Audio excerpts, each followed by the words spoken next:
मुझे और बात करनी है उसको थोड़ा कर देता हूँ, फिर आपके प्रश्नों पर आएंगे। कोई ऐसा प्रश्न तो नहीं है जिसके कारण आप सुन ही नहीं सकते हो आगे, तो उसको पहले बात कर दें।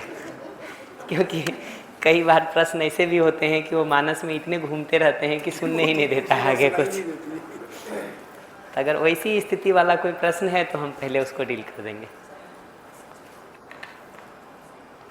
ठीक है? बढ़िया। तो देखिए, मैं जहाँ से सारी चर्चा को शुरू कर रहा हूँ वो ये है कि अभ्यास के रूप में हम किसी भाव को पकड़ने का काम कर रहे हैं, अपने में सुनिश्चित करने का काम कर रहे हैं, न कि विचार या व्यवहार को ठीक करने का काम कर रहे हैं। क्योंकि विचार व्यवहार ये सब के मूल में भाव है, और सिर्फ विचार व्यवहार की जगह पर अगर हम बात करते रहते हैं ना, तो उससे निष्कर्ष बहुत निकलता नहीं है। विचार की जगह पर आपको कुछ और ठीक लगता है, हमको कुछ और ठीक लगता है, हम पूरी ज़िंदगी उसमें आर्ग्यू करते रहते हैं, और एक दूसरे का विचार भिन्न हो जाए इसी आधार पर एक दूसरे से झगड़ा कर लेते हैं। और विचारों में भिन्नता तो संभव है इतने बड़े समाज में, ठीक है? परिवार में ही अगर हर आदमी की अपनी कल्पनाशीलता है, अपनी कर्म स्वतंत्रता है, अपने ज़िंदगी के जीने के बहुत सारे एक्सपीरियंस हैं, विचारों में भिन्नता कैसे नहीं होगी? ये विचारों में भिन्नता हमारे भाव को खराब करने का आधार बनना होता है कि नहीं होता है? प्रश्न यहाँ खड़ा है कि अगर इसी आधार पर हम अपना भाव डिसाइड करेंगे कि विचार एक जैसा है तो एक ठीक भाव, नहीं है तो लड़ेंगे, ये डिज़ाइन से तो ज़िंदगी हमको कहीं पहुँचती हुई नहीं दिखाई देती। इसलिए ठीक करने का मूल जगह तो भाव है कि स्नेह का भाव, सम्मान का भाव, विश्वास का भाव, मैत्री का भाव, ये हमारा एक जैसा बना रह सके हर किसी के लिए। जो हमारे विचार का हो उसके लिए भी, जो हमारे विचार का नहीं हो उसके लिए भी, जो हमारे विचार से अधिकतम असहमति रखता हो उसके लिए भी। ये अगर नहीं रखेंगे तो परिवार का दो आदमी भी एक साथ नहीं जी सकता, क्योंकि दोनों के विचारों में कुछ तो भिन्नता होगी। उतनी जगहों पर झगड़ा होता रहेगा, विरोध होता रहेगा, अपमान होता रहेगा, गुस्सा आता रहेगा। और मज़े की बात है, दिन भर में गुस्सा एक बार ही आप कर लीजिए, अपमान एक बार ही कर लीजिए, विरोध एक बार ही कर लीजिए, वो कुछ सप्ताह, कुछ महीने, कुछ साल के लिए पर्याप्त है। और असहमतियाँ तो किसी न किसी बिंदु पर हो ही सकती हैं। 10 साल से जो लोग इस कार्यक्रम में लगे होंगे ना, वो भी अगर एक जगह बैठ के बात करेंगे, कुछ बिंदुओं पर असहमतियाँ हो ही सकती हैं। कार्यक्रम कैसे चलना चाहिए इसी को लेके अगर बात कर लें, असहमतियाँ हो सकती हैं हमारी आपकी। बताने का कौन सा तरीका ज़्यादा ठीक है, ज़्यादा प्रभावी है, इसी पर बात हो, असहमतियाँ हो सकती हैं हमारी आपकी। मैंने तो असहमति के वो दिन भी देखे हैं जब चर्चा इस बात पर होती थी कि पीपीटी से पढ़ाना ठीक है कि बोर्ड से पढ़ाना ठीक है। ठीक है, आपको ये बहुत कॉमन इशू लग रहा होगा और ऐसा लग रहा होगा कि इसमें इशू भी क्या है। ठीक है, हम लोगों ने महीनों महीनों इस पर खराब होते देखा है कि मीटिंग कैसे चलनी चाहिए, क्लासेस कैसे चलनी चाहिए, बोर्ड ज़्यादा प्रभावी है कि ये ज़्यादा प्रभावी। कोरोना के पहले हमने वर्षों आर्गुमेंट इस पर देखा है कि ऑनलाइन सेशन चलाना ठीक है कि नहीं। वो तो कोरोना ने बाध्य कर दिया हम सबको ऑनलाइन में उतरने के लिए, तो चर्चा ही खत्म हो गई। अभी जी सक्सेसफुल भी रहा। तो कई बार मैं ऐसे देखता हूँ कि जो लोग इस निर्णय में भी रहे होंगे कि ऑनलाइन ठीक नहीं है, ठीक है, कोरोना ने एक तो बाध्य कर दिया, दूसरा अगर आज लौट के देखें तो ये निष्कर्ष निकलता है कि यार ये उस समय ये सोचना कि ऑनलाइन ठीक नहीं है, ये बेवकूफ़ी थी। ठीक, ऐसे ही अभी बहुत बार लोग ये सोचते हैं कि इस पूरी प्रस्तुति में, ठीक, कविता का, कहानी का, रचनात्मकता का क्या योगदान है, उससे तो चीज़ें डाइल्यूट हो जाएंगी। ठीक है, अभी लगता है हम में से कुछ लोगों को लग ही सकता है, ठीक है, कि एकदम प्योर एज इट इज़ उस विशुद्ध भाषा में होनी चाहिए जिसमें शब्द एक भी इधर से उधर ना जाए। एक पक्ष ये हो सकता है।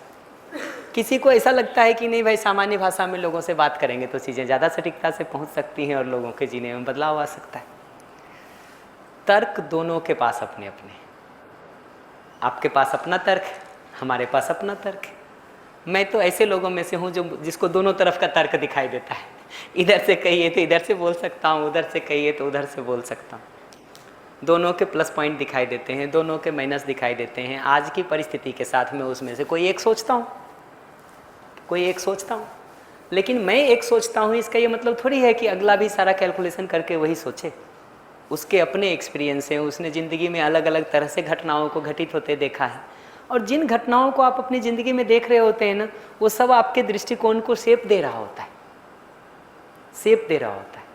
आपने 10 जगह किसी काम को करके देखा है और उसमें अगर आपको असफलता मिली है तो आपको लगता है ये डिज़ाइन ठीक नहीं है, दूसरा ठीक है। जैसे मैं अपने लिए बताऊं, पूरा संसार कहता हो कि परिवार में जीना सबसे कठिन काम है, आखिरी में आके ठीक होगा। दोस्तों के साथ जीना सबसे कठिन काम है, आखिरी में आके ठीक होगा। मैं अपनी ज़िंदगी को देखता हूँ तो मैं जब भी इस पूरे प्रोग्राम से जुड़ा, मेरा पूरा फ्रेंड सर्कल जुड़ गया। मेरे स्कूल के फ्रेंड से लेके, बचपन के फ्रेंड से लेके, कॉलेज के फ्रेंड से लेके आज तक के लोग इसमें लगे हुए हैं। तो मैं कैसे मान लूँ कि फ्रेंड नहीं आता? हमको अगर सबसे कम समस्या हुई अपनी ज़िंदगी में कहीं लोगों को कन्विंस करने में या लोगों तक अपनी बात कहने में, तो वो मेरा परिवार है। ठीक है, अगर सबसे कम समस्या कहीं हुई तो वहाँ सबसे कम समस्या अगर कहीं मुझे अपनी बात को कहने में हुई तो वो मेरा परिवार है। हमको अपने लिए दिखाई देता है, हमको एक दिन आर्ग्यू करने की ज़रूरत नहीं पड़ी। शायद वो लोग बहुत अच्छे होंगे इसलिए मैं मान लेता हूँ, बट मैं मानता हूँ कि जब मेरे परिवार में अच्छे लोग हो सकते हैं तो दूसरों के परिवार में क्यों नहीं हो सकते। मेरा परिवार कोई बहुत विशेष परिवार थोड़ी है, वैसा ही सामान्य परिवार है जो सामान्य जगहों पे मिलता है। तो मुझे तो कभी ये लगता ही नहीं कि कठिन है, लगता ही नहीं कि कठिन। तो अब हमारी ज़िंदगी के अपने एक्सपीरियंस हैं, तो उसके आधार पर जो निष्कर्ष निकले हैं मैं तो उसी पे टिकूंगा ना जी। आप कितना भी हमको कह लें कि नहीं परिवार में जीना सबसे कठिन है, मैं कैसे मान लूँ उसको? हमारे साथ तो घटित वही हो रहा है, वही तो इसलिए मैं कह रहा हूँ कि आपके साथ घटित हो रहा है तो आपका एक निष्कर्ष हो सकता है। मैं यही बात ही कह रहा हूँ, मैं ये नहीं कह रहा हूँ कि मेरा निष्कर्ष सही है।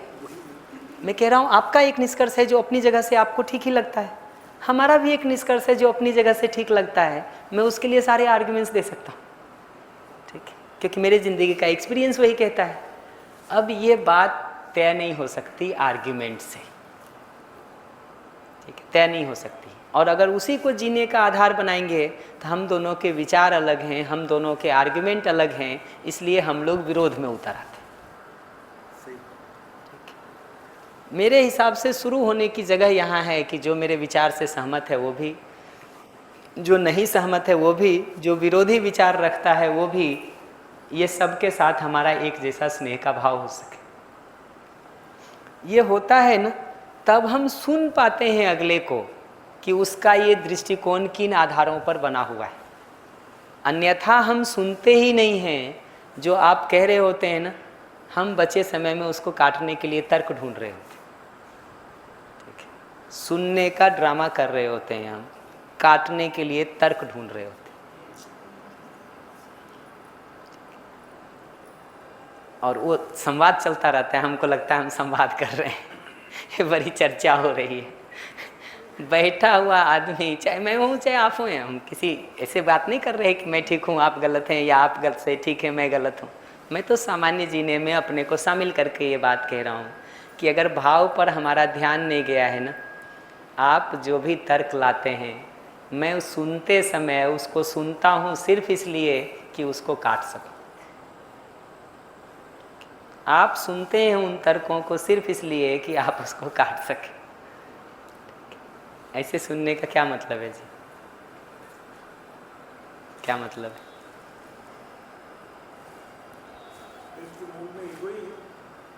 मूल में देखिएगा तो अहंकार है, और क्या है जी? और अपनी भाषा, आप जिस भाषा में कह रहे हैं तो वहाँ से अहंकार है। मैं उसको बहुत सरल भाषा में कहूँगा तो हम विचार को अपने जीने का केंद्र बना रखे हैं, न कि भाव को। ये समस्या है। भाव जीने का केंद्र बन सके और उसमें विश्वास, सम्मान, स्नेह जैसे भावों की हम साधना कर सकें, उसको अपने में सुनिश्चित कर सकें, तो जीना ठीक हो सकता है। विचार को जीने का केंद्र बनाएंगे तो वैचारिक असहमतियाँ हमको आगे बढ़ने ही नहीं देती, बढ़ने ही नहीं देती। तो जीने का केंद्र विचार होगा कि भाव होगा, ये मुद्दा है। इसी तरह से जब भाव को ठीक करने की बात शुरू होती है कि हमारा भाव हमेशा एक जैसा नहीं बना रहता है, तो वहाँ से ये बात को ला रहे हैं कि जीने के केंद्र में भाव को खुला छोड़ देंगे कि मान्यता के हिसाब से कभी स्नेह पैदा हो, कभी विरोध पैदा हो, ऐसा खुला छोड़ देंगे, या अस्तित्व की किसी निश्चित वास्तविकता को पहचान करके उस पर अपने ध्यान को बनाए रखेंगे ताकि हमारा भाव विश्वास, सम्मान, स्नेह का बन सके। हम जो कह रहे हैं वो ये कि अस्तित्व सहज सच्चाई को पहचान करके उस पर ध्यान को बनाए रखा जाए और ऐसी सच्चाई को पहचाना जाए जिसके आधार पर स्वाभाविक रूप से अपने अंदर विश्वास का भाव पैदा होता है, सम्मान का भाव पैदा होता है, स्नेह का भाव पैदा होता है, और वो हर किसी के लिए होता है। इसलिए हम जो बात कह रहे हैं कि मानव मूलतः सही को समझना चाहता है, सही जीना चाहता है, अपना शुभ चाहता है, हमारा शुभ चाहता है, ये बात ऐसा नहीं है कि हमारे समान विचार वाले के लिए ही लागू होता है, हमारे विपरीत विचार वाले के लिए लागू नहीं होता है। बल्कि मैं तो कह रहा हूँ विरोध करता हुआ आदमी भी मूल में शुभ चाहता है। कम से कम अपने घर में, अपने परिवार में, अपने नज़दीकी संबंधों में तो इस बात को हम बहुत अच्छे से देख सकते हैं। अपने लिए ही इस बात को देख सकते हैं कि हम बहुत गुस्से और इरिटेट होकर के भी किसी को कुछ कह रहे होते हैं ना परिवार में, मूल में तो चाहना शुभ की है, ये पहचानना जरूरी है।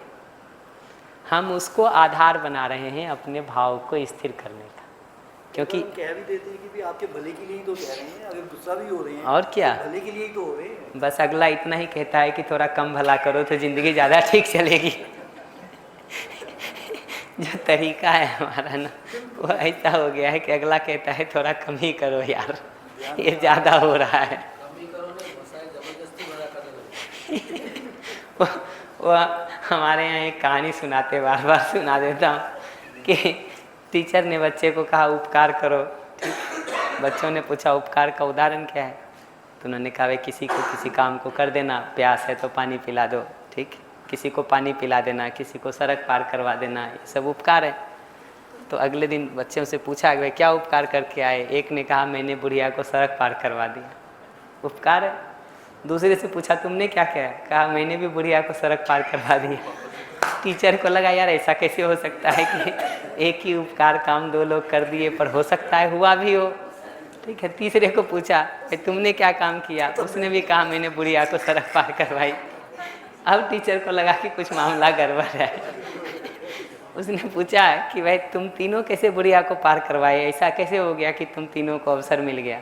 उसने कहा सर क्या बताएं, वो बुढ़िया पार नहीं करना चाह रही थी, हम तीनों मिलके उसको ज़बरदस्ती पार करवाए।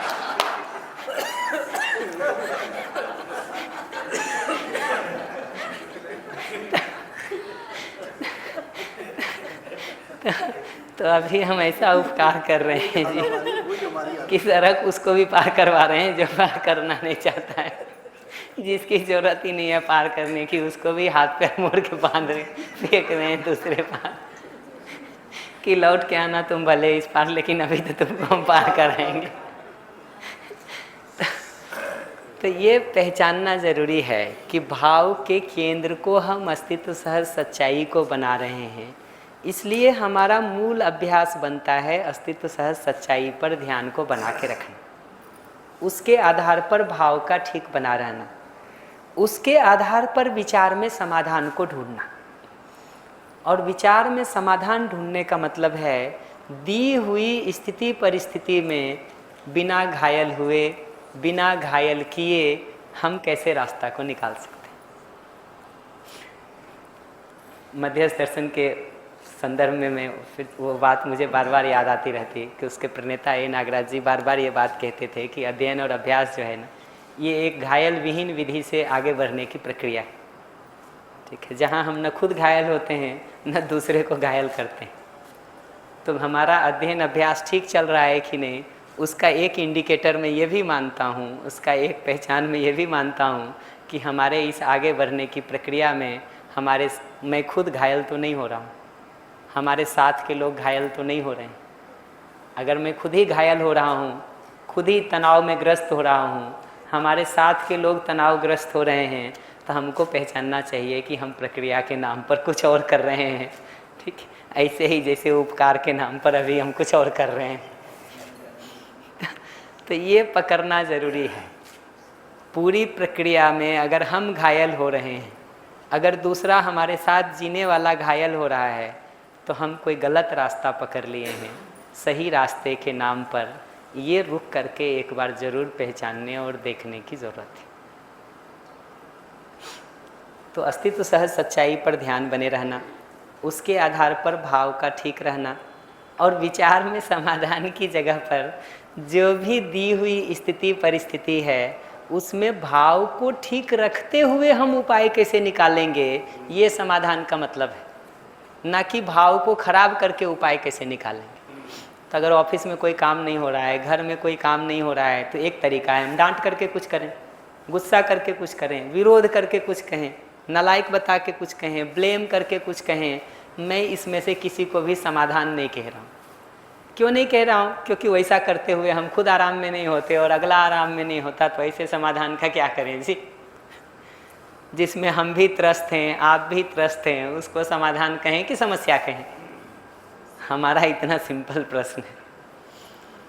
तो समाधान हम तब कह रहे हैं जब दी हुई स्थिति परिस्थिति में अपने भाव को ठीक रखते हुए हम रास्ता निकालते हैं। और वो रास्ता निकालने का एक ही तरीका है, हमको समझ में आया है, अपनी नीड क्या है उसको पहचान सकें, अगले की नीड क्या है उसको पहचान सकें, और वो दोनों नीड कैसे पूरा हो सकता है उसके उपाय पर हम सोच सकें। तो अपनी नीड भी हमको पहचान में आ सके, अगले की नीड भी हमको पहचान में आ सके, और वो दोनों नीड एक साथ कैसे पूरी हो सकती है उसके उपाय पर हम सोच सकें, इसका नाम समाधान। ऐसी प्रक्रिया से जीने से अगले का हमारे प्रति एक आश्वस्ति होता है। आपकी नीड को पूरा करने का अगर हम ध्यान रखते हैं, उसके लिए हम कंसर्न रखते हैं, पूरा नहीं भी कर सकें तो उसका एफर्ट अगर आपको दिखाई देता है, उसका बेस्ट ऑप्टिमाइज्ड जो हमसे हो सकता है वो अगर आपको दिखाई देता है, आपकी आश्वस्ति बनती है हमारे प्रति। वो आश्वस्ति वो जगह है जिसके बाद आप अगले को समझने में, सीखने में कुछ सहयोग कर सकते हैं। उसके पहले तो वो सामने बैठा हुआ है अपना कान बंद करके, तो उसमें कैसे कम्युनिकेशन को करेंगे? तो प्रक्रिया इतनी सिंपल है। और जब भी भाव अपना टूटता हो, उसके कारण के रूप में मूलभूत सच्चाई से हमारा ध्यान हट गया, इस बात को पहचानने की ज़रूरत है। ना कि अगले ने दुर्व्यवहार कर दिया, अगले ने काम समय से नहीं किया, अगले की जो जिम्मेदारी थी उसको पूरा नहीं किया, ये मूल कारण नहीं है, बल्कि मूलभूत सच्चाई से हमारा ध्यान हट गया, ये मूल कारण है। या अगला जो कुछ भी बोला उसमें से सारा कचरा हमने सुन करके अपने अंदर ले लिया, उसकी नीड सुनने के बदले, ये मूल कारण है। कि अगले ने जो कुछ भी कहा उस कचरे को फिल्टर करके, उस कचरे को छान करके, उस कचरे को हटा करके सुनने के बदले हमने कचरा सहित पूरे को अपने घर में रख लिया, ये तकलीफ है। तो हम बार बार कहते हैं कि ये हम आइसक्रीम को रैपर सहित खाने का काम कर रहे हैं, पिज़्ज़ा को उसके कवर सहित खाने का काम कर रहे हैं। तकलीफ़ तो होगी जी, चुभेगी तो ज़रूर मुंह में, ठीक है। और ये तकलीफ़ तब ज़्यादा हो जाती है जब जो पैकिंग किया हुआ हो वो और भी ख़राब हो। सॉफ्ट पैकिंग हो तो मुंह में कम चुभेगा, भारी उल्टियाँ होती हैं, वो तो दिख ही रहा है। तो ये पकड़ना ज़रूरी है। या तो अगला इतना होशियार हो कि ऐसी सॉफ्टी बनाए कि कवर सहित आप खा सकें। बट ये ऐसे लोग कितने मिलेंगे जी, कितने मिलेंगे? ऐसे ही है जी। हमारे यहाँ कहते गले की बात गले तक ही जाती है, हृदय में नहीं उतरती है। जो गले से बोली हुई बात होती है ना, वो गले तक ही जाती है, दूसरे के भी हृदय में नहीं उतरती है जी। तो ये पहचानना ज़रूरी है कि अगर हमारा भाव किसी समय टूटता है, उसके कारण के रूप में अगर हम आपको पहचानते हैं तो आपसे शिकायत होती है। अगर उसका कारण हमको ये दिखाई देता है कि सुनने में मैं फ़िल्टर करके सिर्फ नीड को नहीं सुना, ये कारण है। अगर उसका कारण हमको ये दिखाई देता है कि मूलभूत सच्चाई से हमारा ध्यान हट गया, ये कारण है, तो अब मेरे पास एक प्रोग्राम है कि मूलभूत सच्चाई पर ध्यान को बनाए रख सकूं, फिल्टर करके सुनने का अभ्यास कर सकूं, ये मैं आगे कर लूँगा। अगर मैं कारण आपको पहचानता हूँ तो मेरे पास कोई काम नहीं बच जाता है सिवाय इसके कि मैं आपको सुधारूं। क्या काम बचेगा जी? समस्या दिख रही है कि कारण आप हैं, तो मेरे पास सिंगल पॉइंट प्रोग्राम है आपका सुधार। और मज़े की बात है कि आप हमारे सुधार का प्रोग्राम लेके बैठे हुए हैं, तो सफल कैसे होगा? अकेले हमारे पास प्रोग्राम हो तो अलग बात है। और बच्चे तक की यही हालत है। अब उन्होंने कहा ना बच्चे को कि मुझे तुम्हारी चिंता होती है, तो बच्चे ने कहा मम्मी मुझे भी हो रही है। तो क्या है, उसके पास हमारे सुधार का प्रोग्राम है जी। बच्चा भी नहीं बैठा हुआ है आज के दिन सुनने का प्रोग्राम लेके, वो भी बैठा हुआ है हमारे सुधार का प्रोग्राम लेके। तो ऐसी परिस्थिति में संवाद करने जाएंगे तो ये समझना जरूरी है कि अपनी मान्यता को दुख के कारण के रूप में पहचानेंगे, ठीक है। हमारे से जो स्लिप हो रही है उसको दुख के कारण के रूप में पहचानेंगे, या अगला जो व्यवहार और आचरण कर रहा है उसको दुख के कारण के रूप में पहचानेंगे। ये क्रक्स है। और जिन परिस्थितियों में हमको दुख दिखाई देता है, हम उसको ऑब्जर्व कर सकें कि ऐसा जीना दुख है, इस मान्यता में जीना दुख है, तो उस मान्यता से बाहर निकलने के लिए हमको उत्साह बनता है, हमको प्रेरणा बनती है। मेरा रोल तो इतना ही है। मैं जब पिछले से आज 7वां दिन है, मैं पिछले 7 दिन से जितना बात कह रहा हूँ वो इतनी ही बात कह रहा हूँ। इतने से मेरी बात तो पूरी हो गई। अब बॉल आपके कोर्ट में है जी। आप इसका क्या करते हैं ये आप पर निर्भर करता है। उसको कितने उत्साह से, कितनी निष्ठा से, कितनी ईमानदारी से, कितनी तत्परता से आप अभ्यास करते हैं, उससे ये होगा कि ये आपके काम आता कि नहीं आता। आपके अभ्यास में आपकी ईमानदारी, आपकी निष्ठा, आपका प्रयास, आपका प्रयत्न, ये महत्वपूर्ण हो जाता है, न कि मेरा। आपको बात जब तक पकड़ में नहीं आ रही हो तब तक तो फिर भी मेरी भूमिका ज़्यादा है कि मैं कैसे उसको सटीकता से आप तक कह सकूं। लेकिन एक बार आप कहते हैं कि बात आपको पकड़ में आ रही है, तो मेरी एक ही भूमिका बच जाती है कि आप उसका जब अभ्यास करने जाते हैं, उसमें जो कठिनाई होती है उस पर हम चर्चा कर सकें। लेकिन वो तो तब पता चलेगा जब आप शुरू करेंगे। किनारे खड़े रह के थोड़ी पता चलता है कि तैरने में तकलीफ़ क्या होती है, पता ही नहीं चलता है। किचन में घुसे बिना पता नहीं चलता है कि कितने तरह की तकलीफ़ होती है।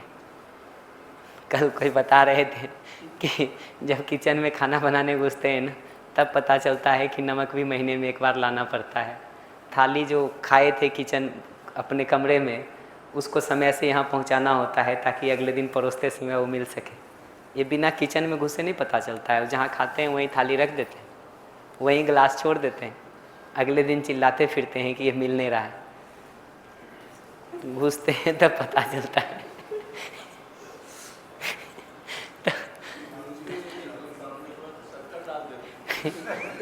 अरे मेरे साथ खुद एक बार हो गया। हम घी और चीनी किसी समय खा रहे थे, एक दिन हमने नमक डाल दिया उसको खाट समझ के। मैं तो अपनी बात ही बता रहा। अच्छा, अगला बता भी रहा था कि बेटा ये चीनी है, खांड है क्या? हमने कहा बिल्कुल है। कहते हुए डाल दिया जी, वो कहता रहा, मैं डाल दिया।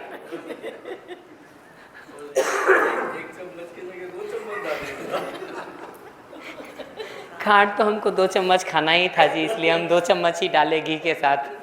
अब आप समझ ही सकते हैं उसका स्वाद क्या हुआ होगा। उस समय हमें अपनी समझ पर ज़्यादा भरोसा था। ये मुद्दा अभ्यास का है, अभ्यास का है। अगर रोज जाते हैं ना तो देख करके पहचान में आ जाता है कि खांड में और नमक में क्या फ़र्क है। रोज़ सिर्फ खाने पर आदत रहती है और महीने में एक दिन जब डालने जाते हैं ना तो पहचानना मुश्किल हो जाता है। आदमी का कॉन्फिडेंस ऐसे ही होता है ना जी, वो सोचता है दुनिया में सब काम बढ़िया कर रहे हैं तो वो भी कर डालेंगे ना। तो इतना दिमाग नहीं लगाते हैं कि थोड़ा पहले 1 चम्मच थोड़ा सा डाल के देख लें कि चीनी है कि नमक है, खांड है कि नमक है। हम तो कॉन्फिडेंस में घूमते हैं जी। अभ्यास की बड़ी कठिनाई ये भी है। हम मानते हैं हम टीचर हैं, हम मानते हैं हम लेक्चरर हैं, हम मानते हैं हम प्रोफेसर हैं, हम मानते हैं संसार हमारा पैर छू रहा है, हम मानते हैं हम तो देश विदेश घूम के आए हैं, लाखों लोग हमको सुन रहे, ठीक। हम मानते हैं हम इतनी किताब पढ़े हुए हैं, हम मानते हैं हम इतने सारे पहाड़ तोड़े हुए हैं, ठीक। आपस में बात करेंगे तो मुश्किल हो जाएगा।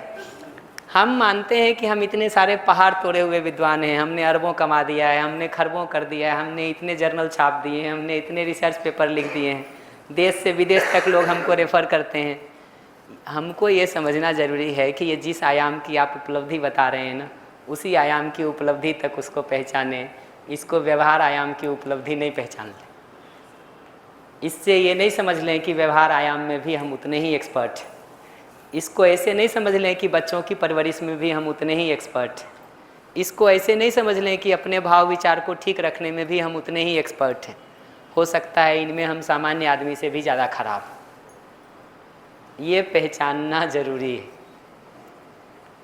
हमको अगर शिविर को कंडक्ट करने की कला आती है तो यहीं तक पहचानें कि शिविर को कंडक्ट करने की कला आती है। ये नहीं पहचान लें कि म्यूजिक भी हमको बढ़िया आता है, ठीक है, सितार तबला सब बजा देंगे, ठीक है। उसको अगर शुरू करेंगे तो हो सकता है एक सामान्य आदमी से भी ज़्यादा समय लग जाए हमको सीखने में। कि सामान्य आदमी को 3 महीना लगता होगा, हमको 6 महीना लग जाए, इसकी भी बहुत संभावना है। मैं अपने लिए तो बता सकता हूँ, म्यूजिक और पेंटिंग ये दोनों में तो हमारा यही हालत है। आपको 3 महीना लगेगा तो हमको 9 महीना लगेगा। ये दुर्दशा है हमारी। अगर उसको नहीं पहचान करके हम ये पहचानेंगे कि ये चीज़ हमको अच्छा आता है, ये आईआईटी में हम सिलेक्शन कर रखे हैं, मैथ्स के इतने कठिन प्रॉब्लम हम हल कर देते हैं जो दूसरे नहीं करता है, इससे ये भ्रम थोड़ी पाल सकते हैं कि सितार भी हम बजा देंगे, वीणा भी हम बजा देंगे और तबला भी हम बजा देंगे। जी, सामान्य आदमी जो कर सकता है उससे भी खराब हालत मेरी है, मैं तो अपना बता रहा हूँ आपको। तो हमको अभ्यास में ये समझने की ज़रूरत है कि अपने भाव विचार को ठीक करने का अगर हम काम कर रहे हैं, अस्तित्व सह सच्चाई पर हम ध्यान रखने का काम कर रहे हैं, घर में व्यवहार में रिश्तों को ठीक करने की जगह पर हम काम कर रहे हैं, भाषा को सटीक करने पर काम कर रहे हैं, हो सकता है सामान्य आदमी से भी खराब स्थिति में हम हों। और पहले दिन का जो चलना होता है वो उस बेबी स्टेप को पहचान करके ही हम चल सकते हैं, न कि हम अपने को एक्सपर्ट मान के रेस लगा सकते हैं। माइक दे दीजिए प्लीज़ इधर। रेस लगाने का ये भी तो एक अहंकार ही। और क्या जी, ये सामान्य जीवन में जो होती है वो ये जीवन में जब जाके देखते हैं तो यही होती है कि जो कार्य हमको आता है हमने उसको कहीं ना कहीं मैंने उसको श्रेष्ठ मान रखा है, और जबकि ये भी अच्छे से दिखता है कि जो मेरे बहुत से कार्य नीचे के जो कार्य हो रहा है उन्हीं पर निर्भर, मैं उन्हीं की वजह से वो सब कार्य कर पा रहा हूँ, लेकिन वहाँ देख ही नहीं पाते। अच्छा, देख भी पा रहे तो सूचना के आधार पे समझ में भी आता है, देख भी लेते हैं, लेकिन यह जीने की चूक हो रही है।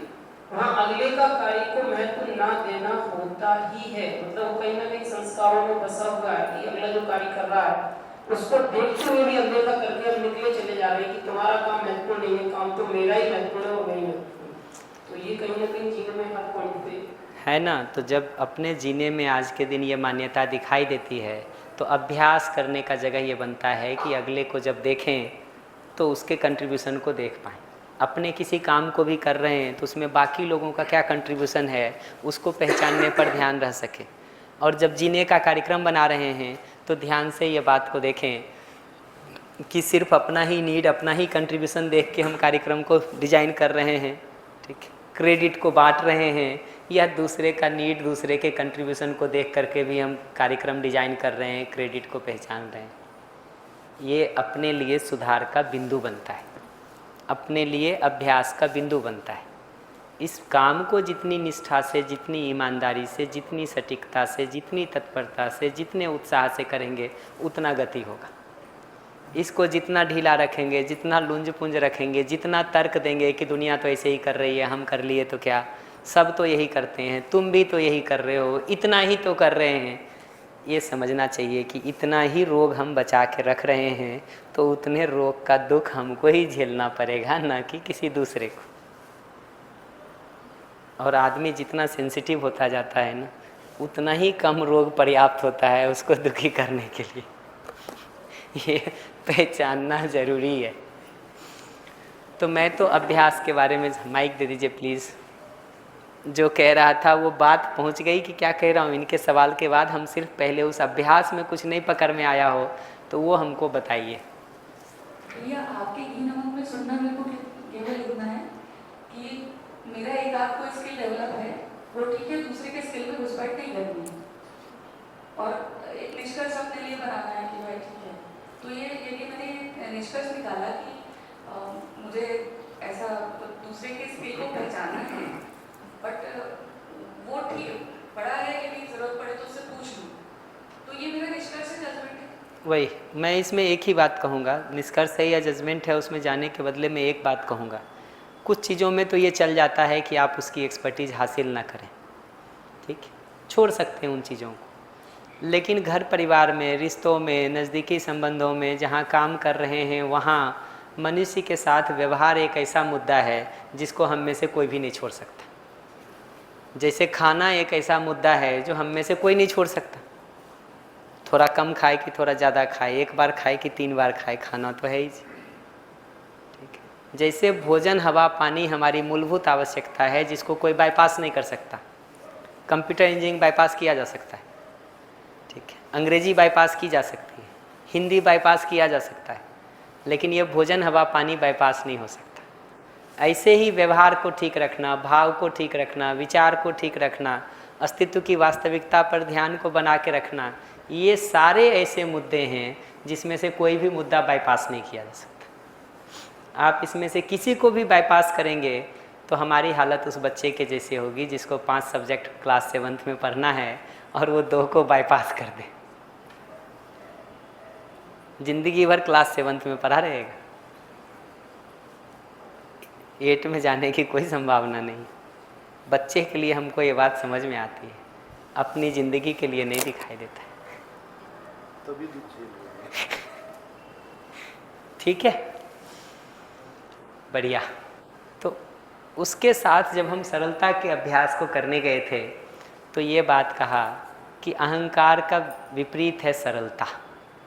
तो हम जो अभ्यास की वस्तु बनाएंगे वो अहंकार हटाने को अभ्यास की, ये भी महत्वपूर्ण बात है जिसको मैं बता दे रहा हूँ। अहंकार हटाने को हम अभ्यास की मूल वस्तु नहीं बना रहे, सरलता को विकसित करने को अभ्यास की मूल वस्तु बना रहे हैं।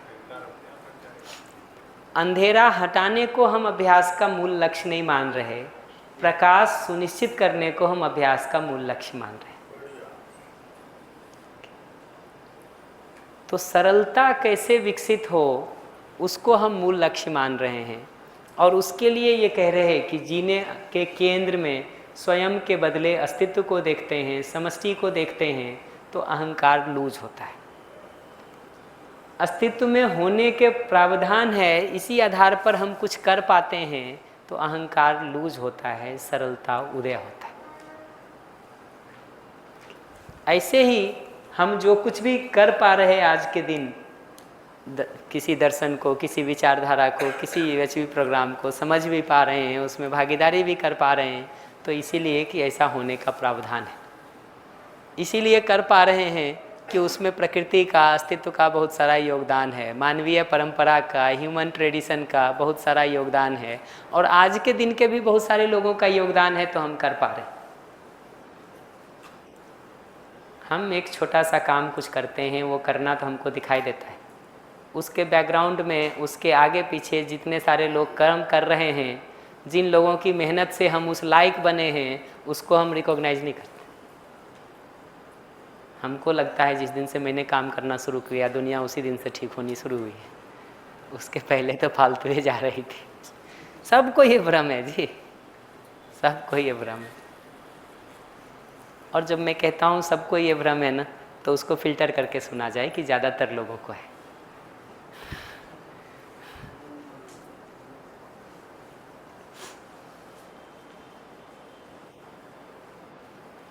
मतलब बीमारी कहीं और है और इलाज हम कहीं और करते हैं। जी थोड़ी बात मैं अभय के कॉन्टेक्स्ट में कर देता हूँ, वहाँ से स्लाइड बढ़ानी पड़ेगी भैया, एक बार बढ़ा देंगे तो हमारा यहाँ काम कर जाएगा। बस 2 स्लाइड अभय के संदर्भ में है जिसको मैं एक्सप्लेन कर देता हूँ। हाँ बताइए ना, प्रश्न कर देते हैं। लिखने के चक्कर में पढ़ने की ज़रूरत नहीं है जी, मिल जाएगी स्लाइड आपको, मैं मेल कर दूंगा। जितनी स्लाइड डिस्कस किया हूँ मैं उसको मेल कर दूंगा। केवल लिखते समय भी हमको थोड़ा सा वो होता है, अवेयरनेस आती है। अगर वो करना हो ना तो फिर जो मैं बोल रहा हूँ उसमें से कुछ लिखें तो अच्छा है। स्लाइड उतार के क्या होगा? स्लाइड उतारने से ध्यान 2 हिस्से में बट जाता। हम कुछ और बोल रहे हैं, स्लाइड कुछ और कर रहे हैं। जैसे मैं सरलता की प्रैक्टिस के लिए सोच रही थी, तो ये देख पाते हैं कि हमसे जब हम होते हैं तो यहाँ का जो किताब होता है का काम है ये सब, और पुरुषों का बाहर का काम होता है। तो जब हम उनको कुछ बनाते हैं किचन में तो एप्रिशिएशन की चाहना रखते हैं, हमारी नीड होती है, और वो जो नहीं मिलती है, फिर अगर मैं उसमें भी सरलता का प्रयास करूँ कि या स्नेह का, तो वो दिखे है लेकिन वो नीड तो पूरी नहीं हो रही है। ये अच्छा प्रश्न है, इसको रिस्पॉन्ड कर देता हूँ। सहयोग की भी अपेक्षा है, किसी दिन तबीयत ठीक नहीं है तो कोई सहयोग कर दे। समझ गया? तो ये जो एप्रिसिएशन की नीड है ना हमारी, 2 उपाय है इसको पूरा करने का। एक सिंपल उपाय ये है कि अगले को अपना फीलिंग और नीड एक्सप्रेस कर दिया जाए, क्योंकि मन में दबा के रखने से रोग ही बन रहा है जी हमारा। बता रहा हूँ, अब आपने प्रश्न पूछ लिया तो थोड़ा भरोसा रखिए कि प्रश्न आ गया है। ठीक है, देखिए अभी जो हम करते हैं, आप भी कुछ कह रहे हैं, कह लीजिए फिर मैं शुरू करता हूँ। इसी के प्रश्न जी जी जी जी। कि जब जैसे हमारे आदमी को कोई आशा रहती है कि हम उनसे और जब हमारे हमें तो कोई नहीं आशा रहती, हमको सिर्फ ये आशा रहती है कि भाई जो खा रहे हैं कुछ खराब रखने के लिए, हमें ये कोई आशा नहीं रहती कि हमारी आदत को कोई गोल बन गया करके बहुत बड़े हो रहे हैं। हमको लगा आप ये कहने वाले हैं कि एक दिन आपने अप्रिशिएट किया और पता चला उस दिन खाना नौकरानी ने बनाया था, धर्मपत्नी ने नहीं।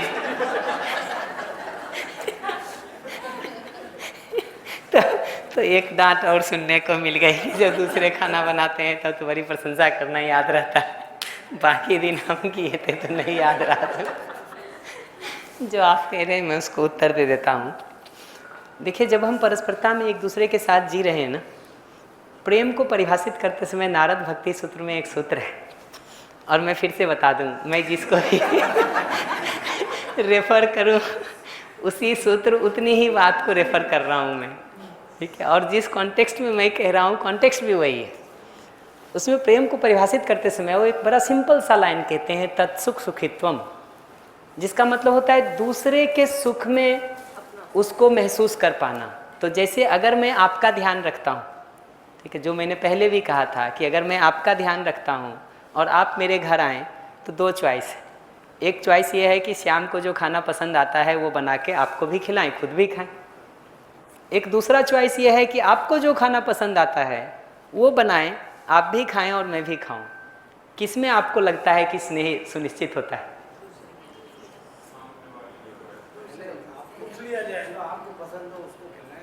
तभी न स्नेह दे जाएगा। तो अगर हम अगले के साथ बात कर रहे हैं ना, मेरी एप्रिसिएशन की नीड नहीं है, ये तो हमको समझ में आ गई। अगले की एप्रिसिएशन की नीड है, तो अब हम उसको पूरा करेंगे या हम ये आर्गुमेंट देते रहेंगे कि मेरी तो नीड नहीं है, तुम बकवास कर रही हो। देखिए हमको भी पता है कि चूक कहाँ होती है। समस्या यहाँ खड़ी है कि हमको लगता है कि मेरी तो एप्रिसिएशन की नीड नहीं है, ठीक है, तो ये भी कोई नीड होती है क्या? तुम बकवास कर रही हो। हमको ये दिखना जरूरी है कि भाई अगले की नीड है तो है। नीड होती क्या, मतलब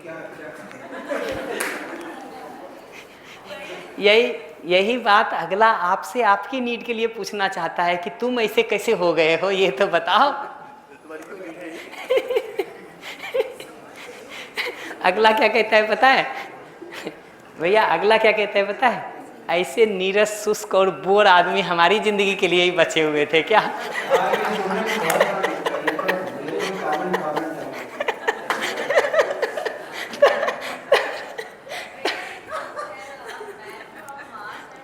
पढ़ाऊँ ना मैं?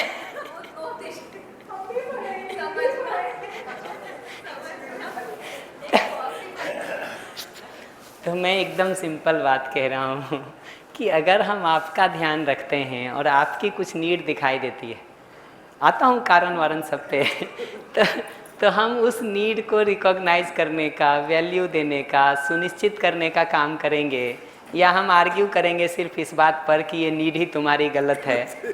और मज़े की बात बताऊँ, एप्रिसिएशन का भाव लाने में और उसको एक्सप्रेस करने में 10 सेकेंड लगेगा, शायद 1 मिनट लग जाए, लेकिन उसको नहीं करने की जो पीड़ा होती है ना, वो वर्षों अगला भोगता है, और अगला पीड़ा भोगेगा तो पलट पलट के किसी रूप में आपको भी देगा ना जी। आप वो ठीक समझना है, लेकिन जो मैनुअल हमने पढ़ा था उसमें यही जो मैनुअल आपने पढ़ा उसमें नहीं है, यहाँ तक आपका कसूर नहीं है, लेकिन जो मैनुअल अभी हम पढ़ रहे हैं, इसको पकड़ने के बाद भी अगर आप नहीं करते हैं तो आपका कसूर है। तो अब आप नहीं कह सकते हैं कि ये मैनुअल नहीं मिला था हमको।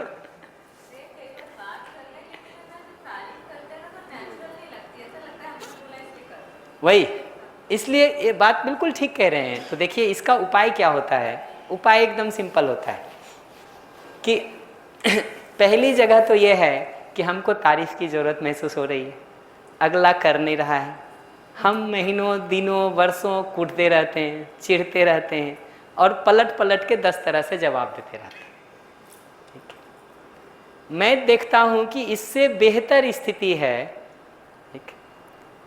कि हमको तारीफ़ की ज़रूरत महसूस हो रही है तो बिना परेशान हुए हम उसको एक्सप्रेस कर सकें अपनी फीलिंग और नीड के रूप में, कि अच्छा काम करते हुए मुझे रिकॉग्निशन की नीड महसूस होती है, उसके अभाव में हमको पीड़ा होती है।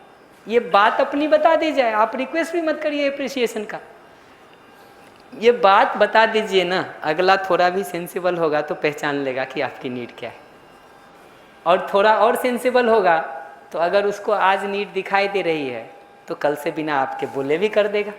आप उतना ही तो पहुंचना चाहते हैं कि बिना बोले भी वो कर सके, लेकिन जिसको पता ही नहीं चल रहा है कि ये समस्या भी है, वो बोलने पर भी कर पाएगा 2-4 बार टाइम लगेगा, बिना बोले कर पाएगा 10-20 बार टाइम लगेगा।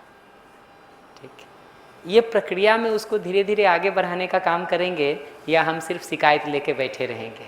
आता हूँ, मेरा उत्तर पूरा नहीं हुआ है, लेकिन पहले इनको सुन लूँ मैं।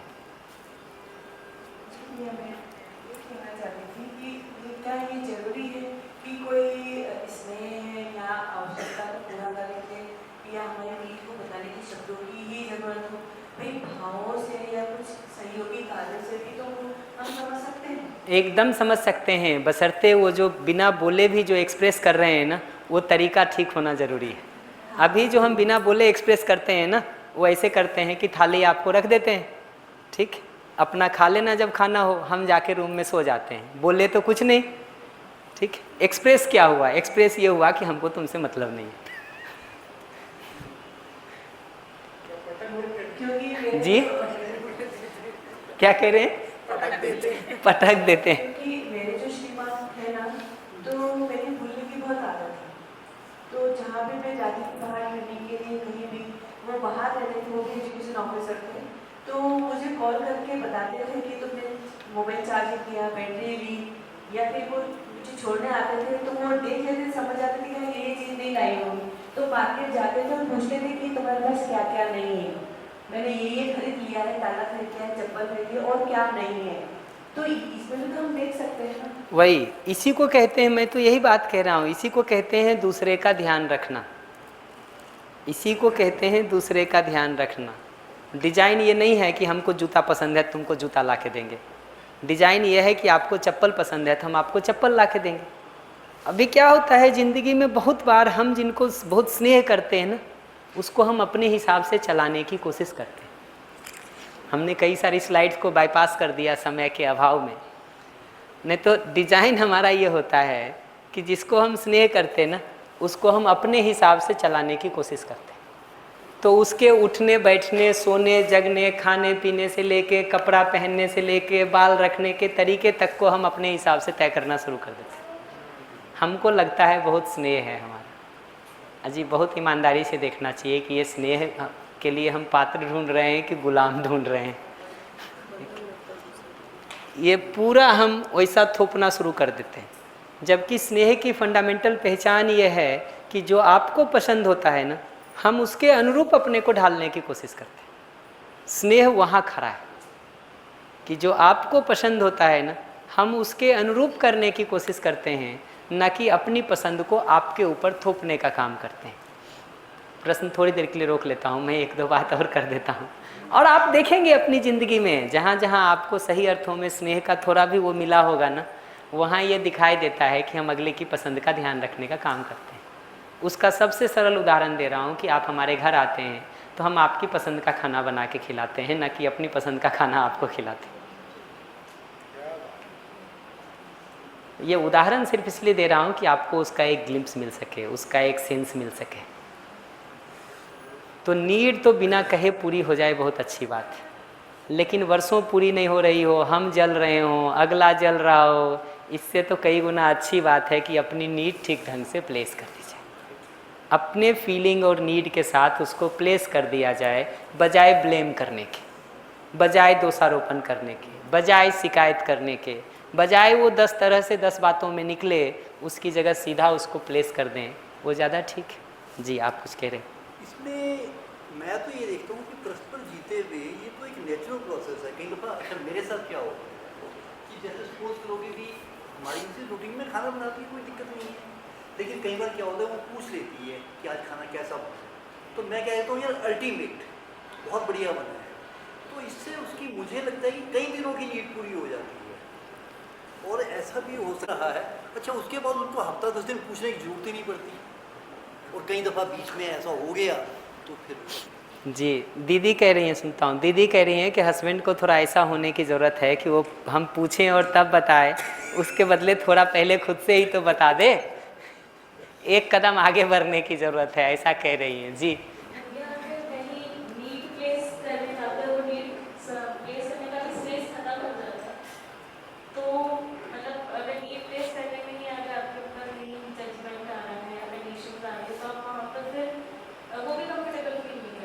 जी दो उपाय है। जैसे ही आप हमने नीड प्लेस किया और आप जजमेंट करेंगे ना, मैं एकदम सिंपल लाइन कहूँगा कि इस जजमेंट को सुन करके मैं और हर्ट होता हूँ और मुझे भय लगता है कि मैं आगे से नीड को भी प्लेस नहीं कर पाऊँगा। यही आपको लग रहा है ना, यही बोलना है और क्या, मैं कोई झूठ बोलने थोड़ी कह रहा हूँ। हम बहुत सारा मसाला बोलने के अभ्यस्त हो गए हैं जी। मैं तो कह रहा हूँ एकदम जो लग रहा है वो एकदम प्लेन लैंग्वेज में रख दीजिए कि भाई इस लाइन को सुन के मुझे और जो है मतलब स्पेस महसूस नहीं होता और ये भय होता है कि मैं आगे से अपनी बात भी नहीं रख पाऊँगा, उससे मेरी पीड़ा और कुंठा और बढ़ेगी। इतना सिंपल बताने की ज़रूरत है। कोई ब्लेम नहीं है अगले के ऊपर, अपना बात बताना है जी, अपना फीलिंग बताना है, अपना नीड बताना है, बस।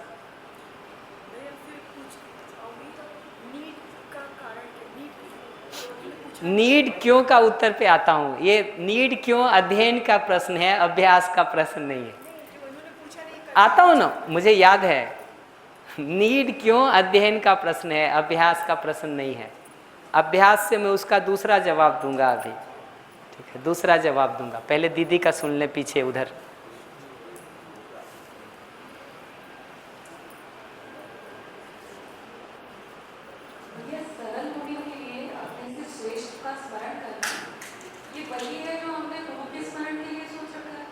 कर सकते हैं बशर्ते गुरु श्रेष्ठ दिखाई देता हो। हाँ, मतलब जैसे हम फोटो रख रहे हैं, उनका वीडियो सुन रहे हैं, तो अंदर भाव ये होना चाहिए कि उनसे हम ये देख रहे हैं कि हम हमसे श्रेष्ठ हो, ये देख सके ताकि हम अपने अंदर से रखा ला सकें। जी जी जी ऐसे ही उसको जी यही कह रहा हूँ, यही कह रहा हूँ। हाँ जी, आपको भी सुन लेते हैं। दो प्रश्न थे। एक तो ये कि जैसे सामने वाले ने प्रशंसा नहीं की और मेरा भाव उनके प्रति ठीक है, तो क्या मुझे प्रशंसा के लिए निर्भर रहना पड़ेगा? और अगर मैं निर्भर नहीं हूँ, मैं उनके प्रति भाव ठीक रख रहा हूँ, तो क्या ये स्नेह में बाधा आती है? मतलब व्यवहार करना जरूरी है क्या? बढ़िया। अब सब प्रश्न, और किसी का कुछ बचा है? एक प्रश्न इसमें हाँ सुन लेता हूँ। बोलो पहले बोल लो, प्रश्न मैं सुन लूँगा। मेरे घर कोई आया, दूसरा प्रश्न ये है कि उसकी पसंद का मैंने चीज बनाया और वो चीज मुझे खाने में पसंद नहीं है, तो मैं अपनी पसंद का खा लूँगा, उनके साथ वो अपनी पसंद का खा लेंगे, तो ये भी तो ठीक है। तो उनकी पसंद रखोगे कि नहीं, ये मूल मुद्दा है। हाँ, दोनों की मूल मुद्दा वहाँ खड़ा है कि उनकी पसंद की चीज़ रखोगे कि नहीं रखोगे। जो तुम डिज़ाइन बता रहे हो वो इतना ही है कि दोनों की नीड पूरी हो जाए। लेकिन अगर किसी कारण से एक ही जिस्म बना सकते हैं तो हम क्या बनाते हैं ना, उससे तय होता है। इतना सिंपल उत्तर है जी, इतना सिंपल उत्तर है जी। उनका भी प्रश्न सुन लें, पहले वाला प्रश्न उत्तर दूंगा ना। पहले प्रश्न हम एक बार सुन लें, क्योंकि प्रश्न एक बार आपने पूछ लिया ना तो अगला 45 मिनट हम प्रश्न नहीं पूछने देने वाले हैं। प्रशंसा की चाह होने पे मेरा प्रश्न है जी। प्रशंसा की चाह जो है फीमेल में बहुत ज़्यादा होती है, उनकी प्रशंसा का भाव इसका कैसा भी हो उनको अच्छा नहीं लगता है। चाटुकार का मैं बोलती हूँ, पुरुषों में इसमें ऐसा होता है कि कुछ व्यक्तियों का जैसा मैंने महसूस किया, यदि कोई प्रशंसा करता है तो ऐसा लगता है वो कुछ चमचागिरी कर रहा है, चाटुकार करता है, हमसे कुछ निकालना लेना चाहता है। दूसरा, हम प्रशंसा का भाव जो है अपने उन अधिकारियों से जो कोऑर्डिनेशन या मैनेजमेंट नहीं होते, प्रशासनिक स्तर पे होते हैं, उनसे तो प्रशंसा के भाव को ना कभी परिलक्षित करके ना मिलता है, तो हम उसको वैसे ग्रहण कर लेंगे। उन्होंने अगर डांटा नहीं तो इसका मतलब सब ठीक है। सब ठीक है। तो वो कहना चाह रही है कि वाइफ भी ये समझ ले कि अगर खाने की शिकायत नहीं कर रहे हैं तो प्रशंसा हो रही है। तो प्रशंसा की चाहत क्यों होना चाहिए? बिना चाहत के काम चल सकता? वही कह रहा हूँ, हम सबको क्या होता है कि दूसरे की नीड में तो ये बात दिखाई देती है कि उसके बिना काम चल सकता है। जैसे मैं अपने लिए बताऊँ, मुझे मिर्च पसंद नहीं है, ठीक है, तो मुझे लगता है खाना मिर्च के बिना भी चल सकता है, ठीक है, क्यों फालतू के मिर्च रख दिए, ठीक है, और नाराज़ हैं तो हटा ही देना चाहिए यहाँ से मिर्च। लोग ऐसे भी तो हैं जिनको मिर्च पसंद है जी, ठीक है। लोग ऐसे भी होंगे जिनको मीठा पसंद नहीं होगा, उनको लगता होगा ये मीठा फालतू रख दिए हैं यहाँ, ठीक है। हमारी ज़रूरत है। दूसरे के नीड के बारे में तो सबको, देखिए गलती क्या होती है ना कि हम अगले की नीड को देख के ये कंपेयर करने लगते हैं कि ये नीड मेरी है कि नहीं, और दिखता है कि नहीं है तो कहते हैं तुम्हारी भी नीड कैसे होगी। हाँ बेकार। हम पर और क्या गलत है ये भी बता देते हैं। हम पलट के ये नहीं देखते हैं कि कई सारी नीड ऐसी भी तो होगी जो मेरी है और अगले की नहीं है। ऐसी भी तो नीड होगी कुछ जो मेरी है और अगले की नहीं है। वहाँ ये हिसाब क्यों नहीं लगा लेते हैं कि ये नीड अगले की नहीं है तो हम भी छोड़ दें। एक ही तराजू से तो चलेंगे जी, एक ही पैरामीटर तो मानेंगे। अपने लिए अलग पैरामीटर है, अगले के लिए अलग पैरामीटर है, ये कैसे चलेगा। और हम कोई कठिन बात नहीं कर रहे जी, हम तो बहुत सामान्य जिंदगी की सामान्य बात कह रहे हैं, जिसको सामान्य से सामान्य आदमी भी समझ सके। तो जो नीड का जगह है ना, देखिए मैं परिवार को तो ऐसे देखता हूँ कि इस तरह की सामान्य नीड को हम एक दूसरे से बिना बोले पूरा कर सकें, परिवार तो अच्छा वही मानता हूँ। ये प्रवृत्ति तब आएगी जब अगले की नीड को पहचान करके हम उसको पूरा करने का सोचेंगे, न कि ये बताने का सोचेंगे कि ये तो मेरा नीड नहीं है, तुम्हारा है तो प्रॉब्लम है तुम्हारी। कोई अपराध की ही जगह हो कि अगला कह रहा हो चलो दूसरे घर में चोरी करके आते हैं, तो वहाँ तो हमको फिर भी समझ में आता है कि आप स्टैंड ले सकते हैं, ठीक है। लेकिन जो रोज़मर्रा के जीने में सामान्य एक्सप्रेशन की जगह है, उसमें 2 लाइन अप्रिशिएट कर देने में क्या जाता है जी। और मैं झूठा अप्रिशिएट करने की बात नहीं कह रहा हूँ, जो भाई साहब सारा डिटेल बताए ना, मैं झूठा अप्रिशिएट करने की बात नहीं कर रहा हूँ। जैसे शिकायत सच्ची करते हैं ना कि नमक तेज हो जाता है तो कहना नहीं भूलते हैं, या चीनी कम हो जाती है तो कहना नहीं भूलते हैं, ऐसे ही चीनी ठीक पड़ी हुई है, ये मुंह से बोलने क्यों नहीं आता है।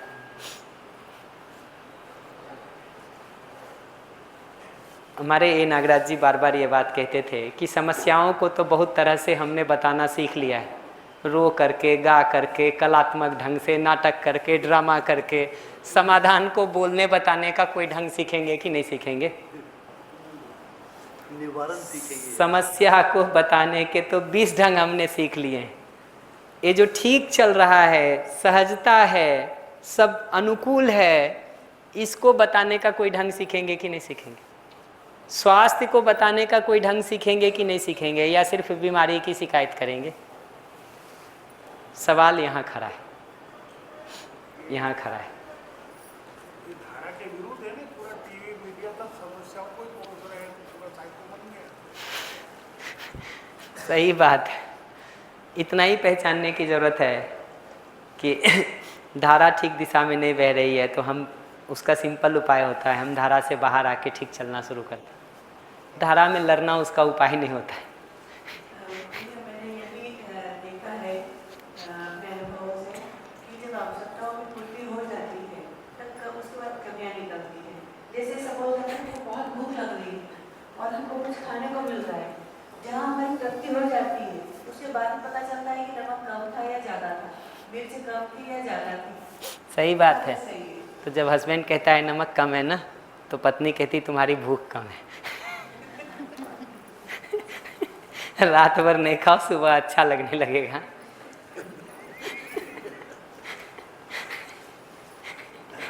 और जिनकी पत्नियां ये नहीं कहती हो, खुश हो सकते हैं कि पत्नी इतनी नालायक भी नहीं हुई है हमारी अभी।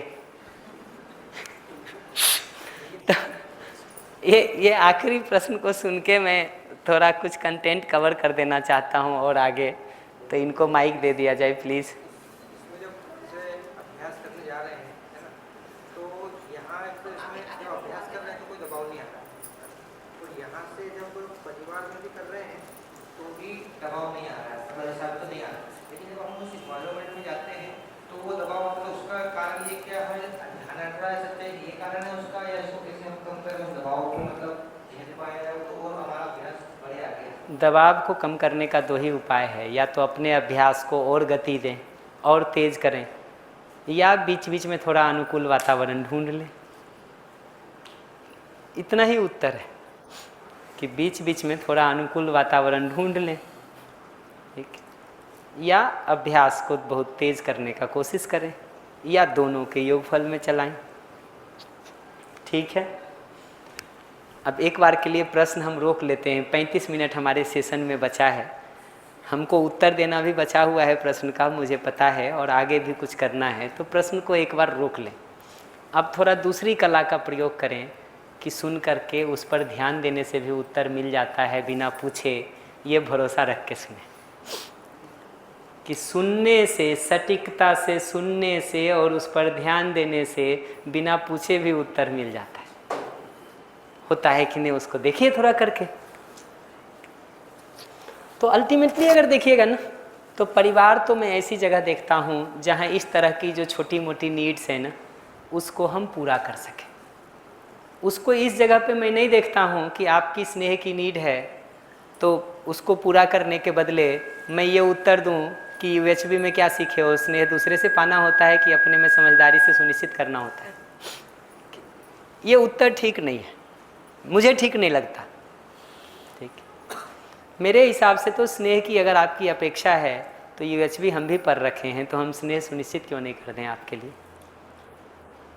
आप क्यों नहीं सुनिश्चित कर दें हमारे लिए?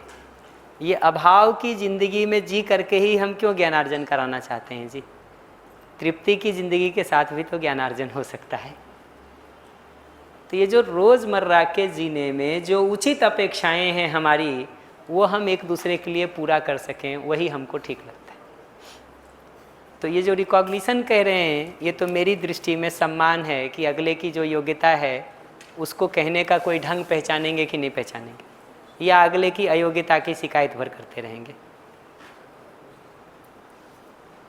इतने दिनों से सम्मान की परिभाषा पढ़ रहे, योग्यता अगले की कुछ है तो उसको रिकॉग्नाइज करेंगे कि नहीं करेंगे, या जो कमियां हैं उतने को ही माइक्रोस्कोप लगा के देखेंगे और उसी को गा गा के गुणगान करेंगे।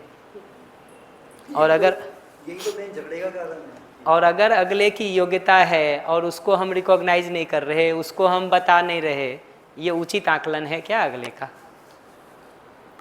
उसको बताने से करिए कि एक्सप्रेशन से करिए, उससे मुझे फर्क नहीं पड़ता। ठीक, बात इतनी है कि जो हम कहना चाह रहे हैं वो अगले तक पहुंच जाए। वो नहीं पहुंच रहा है तो अब फिर दो उपाय है। एक तरीका होता है ये कहने का कि तुम्हारी तमीज़ नहीं है, तुमको देखने नहीं आता है।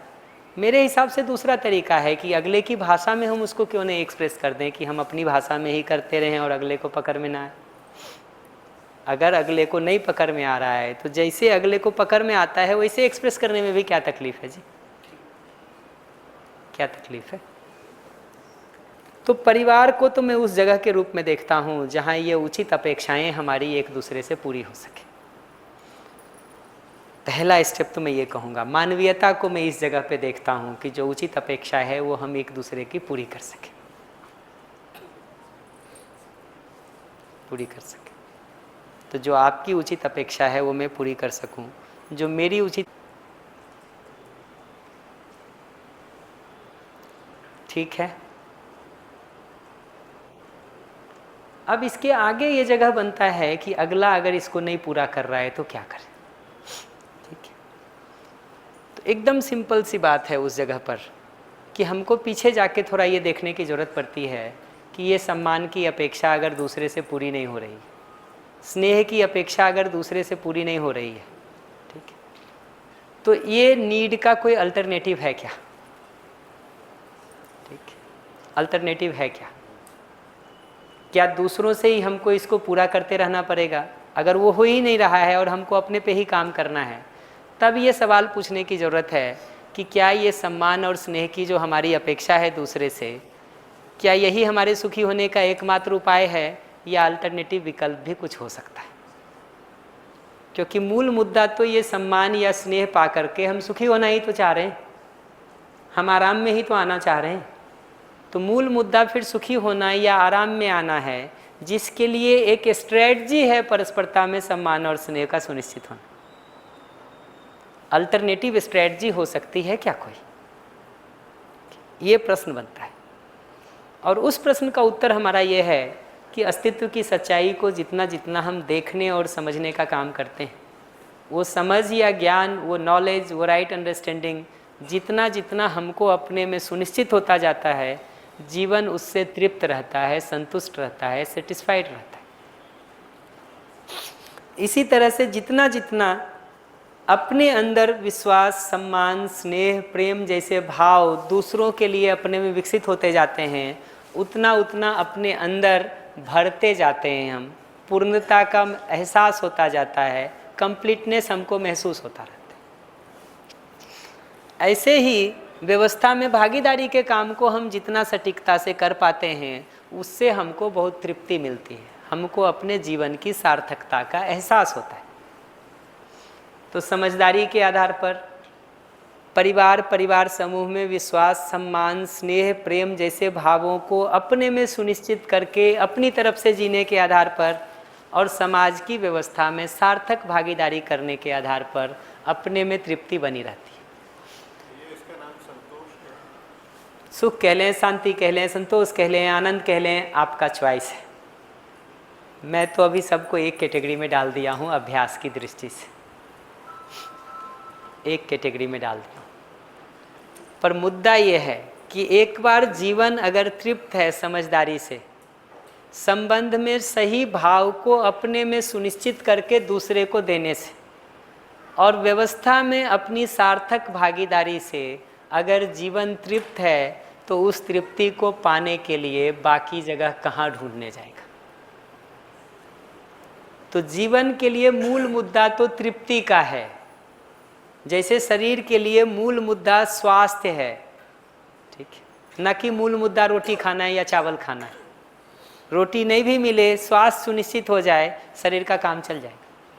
चावल ना भी मिले, स्वास्थ्य सुनिश्चित होने के अगर अल्टरनेटिव स्ट्रेटजी हमको मिल गई है, हमारा काम चल जाएगा, हमको कोई अभाव नहीं होगा।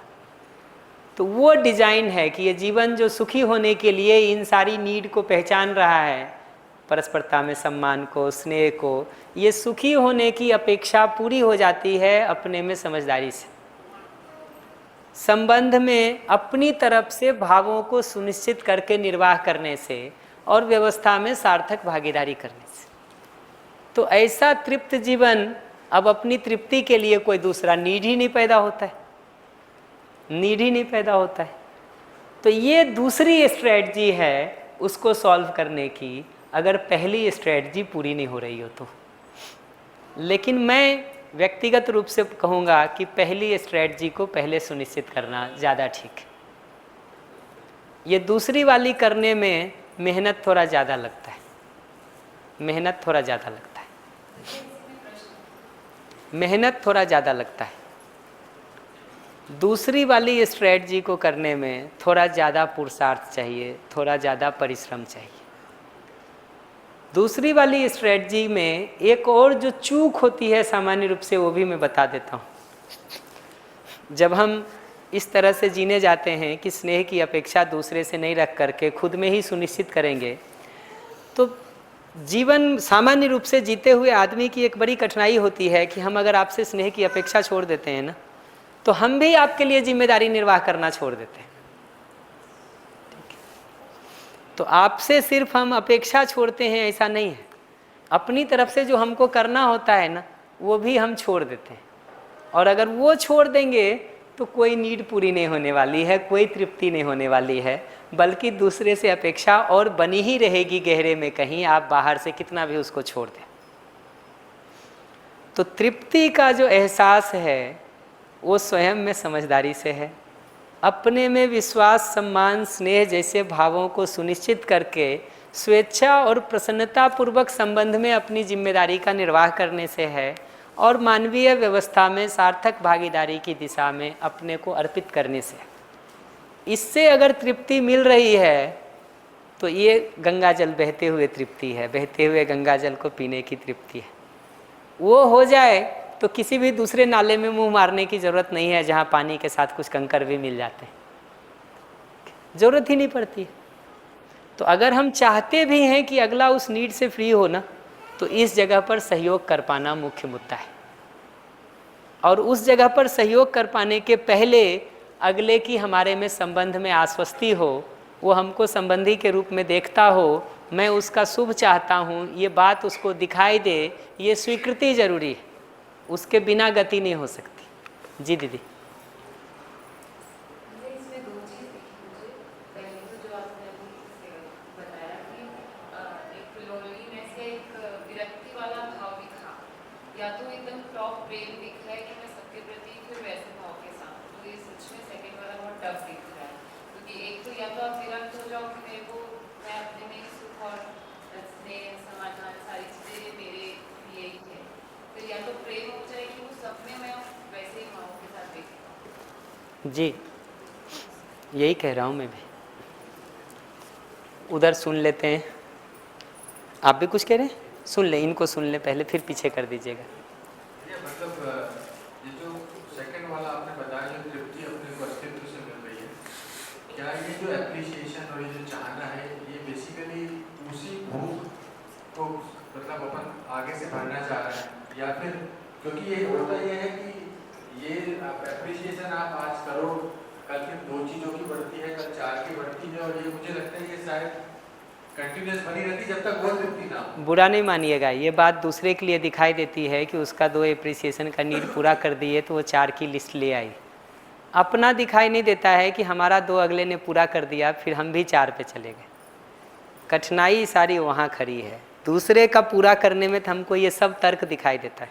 और भैया अपनी भी अंतहीन नीड है, ये उसी का उपाय बता रहा हूँ। अगर अपनी अंतहीन नीड है, पहले बात तो ये कह रहा हूँ कि दूसरे का तो ये मल्टीप्लाई होता हुआ हमको दिखाई देता है रक्त बीज जैसा। अपना दिखना जरूरी है कि हम भी उसी पैरामीटर में फंसे हैं, ये दिखना जरूरी है। हम भी जब 2 करोड़ 4 करोड़ कमा लेते हैं ना, पत्नी को लगता है इतना ही पर्याप्त है, अब सुकून से बैठो ना घर में।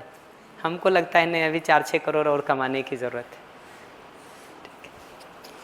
अपनी अंतहीन वाली नीड को पकड़ना जरूरी है, दूसरे का तो सब पकड़ लेता है। जी तो अपनी जो अंतहीन नीड पकड़ में आएगी तो वापस ये जो आप बता रहे हैं तृप्ति के लिए रास्ता बचता है। एग्जैक्टली, इतना ही कह रहा हूँ, इतना ही कह रहा हूँ। लेकिन फिर ये समझना जरूरी है कि वो जब होता है ना, तो शिकायत दूसरे से ख़त्म हो जाती है। ये दिखना शुरू हो जाए कि हमारी तृप्ति का लिस्ट प्रॉपर नहीं है, इसलिए हमको तृप्ति नहीं मिल रही है, तो आपसे शिकायत थोड़ी करेंगे जी। शिकायत आपसे तब होती है जब हमको लगता है कि मेरा ये 3 ही लिस्ट है और वो भी तुम पूरा नहीं कर रहे हो।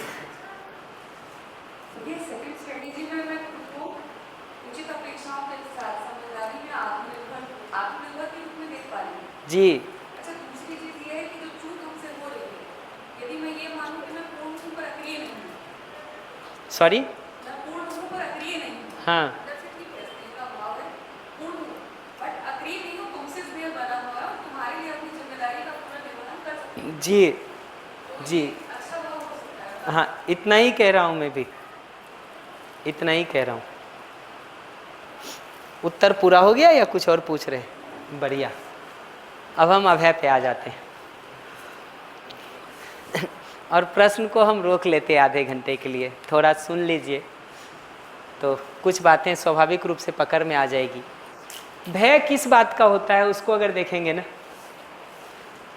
तो धन खो जाएगा। मान का मतलब होता है जिसको इज्जत, प्रतिष्ठा, पहचान, सम्मान, सामान्य भाषा में कहते हैं ना, उसको मान कह रहे हैं।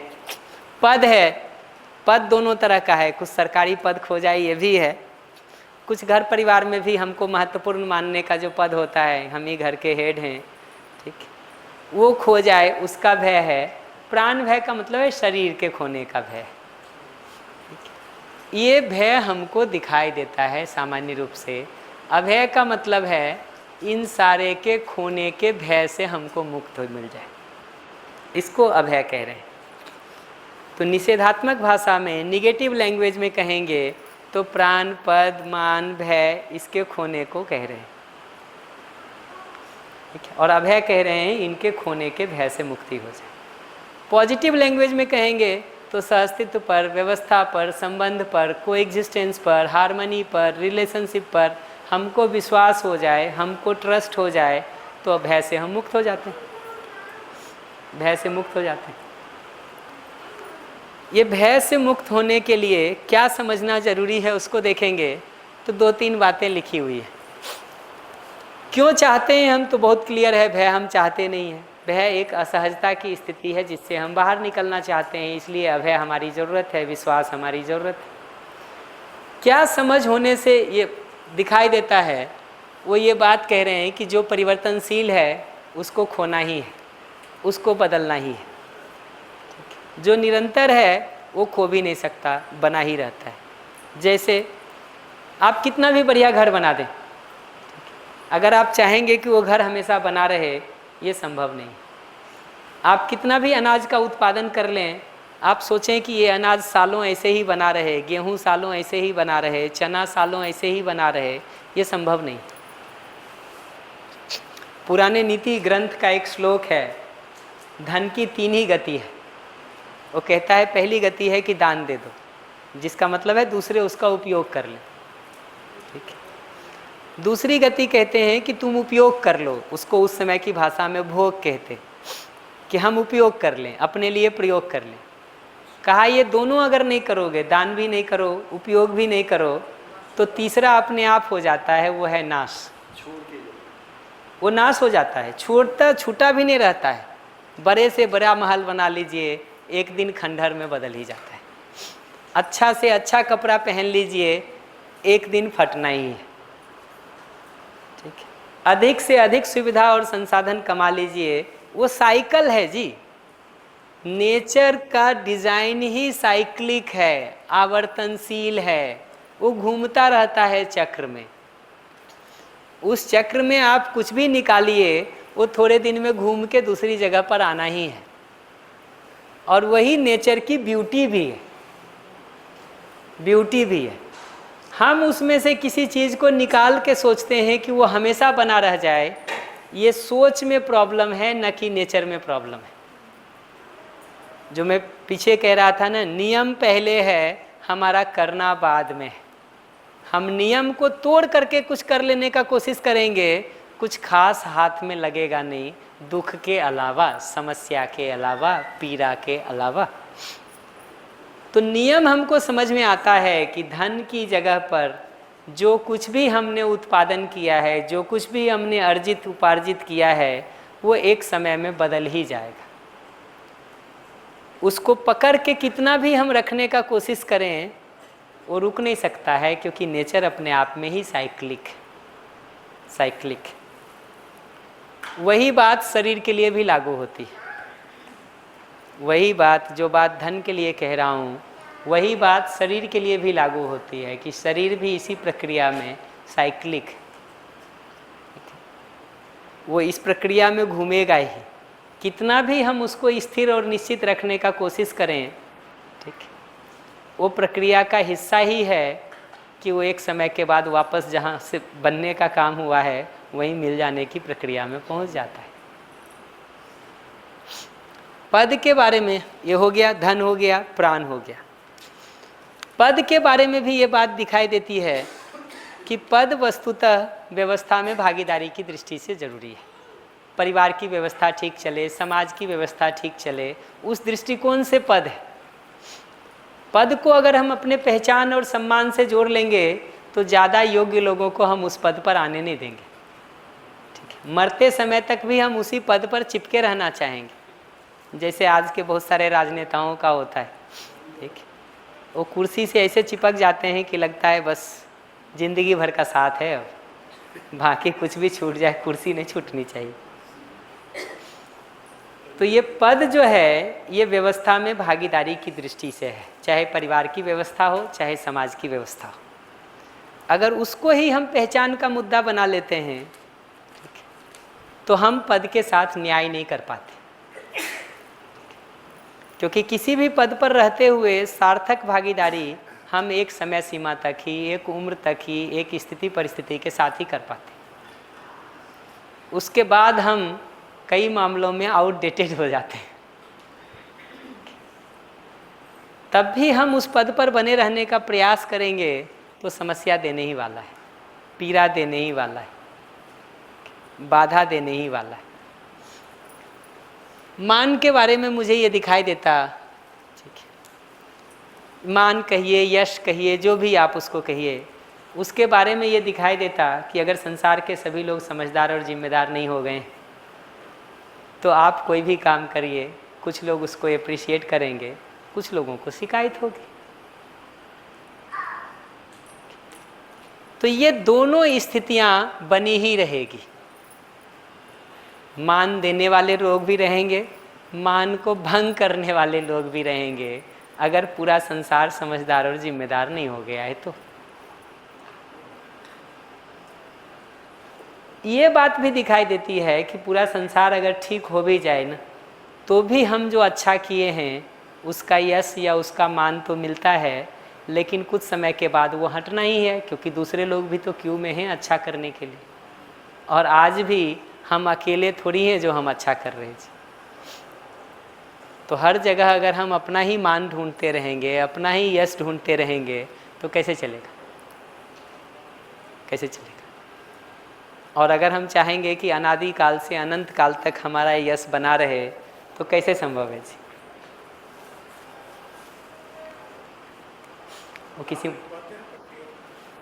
वो किसी मूवी का गाना है ना, हमसे बेहतर कहने वाले, तुमसे बेहतर सुनने वाले आते ही रहते हैं जी, आते ही रहते हैं, कल फिर आएंगे, ऐसा है ना।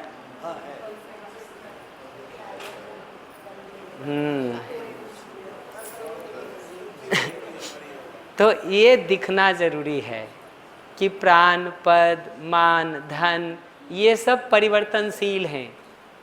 परिवर्तनशील का चेंज होने वाले हैं, बदल जाने वाले हैं। और ये बदलने वाली चीज़ों को हम अगर पकड़ के रखना चाहेंगे, कितना भी हम कोशिश करें उसको बांधने का, वो पकड़ा नहीं जा सकता है, पकड़ा नहीं जा सकता है। ये समझ ही है जो हमको इससे बाहर निकाल सकती है। नहीं तो हम जितना जोर से पकड़ने का कोशिश करते हैं, हाथ उतना खाली दिखाई देता है, हाथ उतना खाली दिखाई देता है।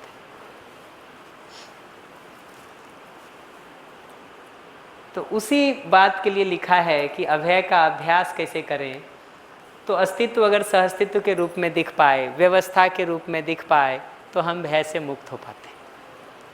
व्यवस्था हमको भय नहीं देती, हार्मनी हमको भय नहीं देता है।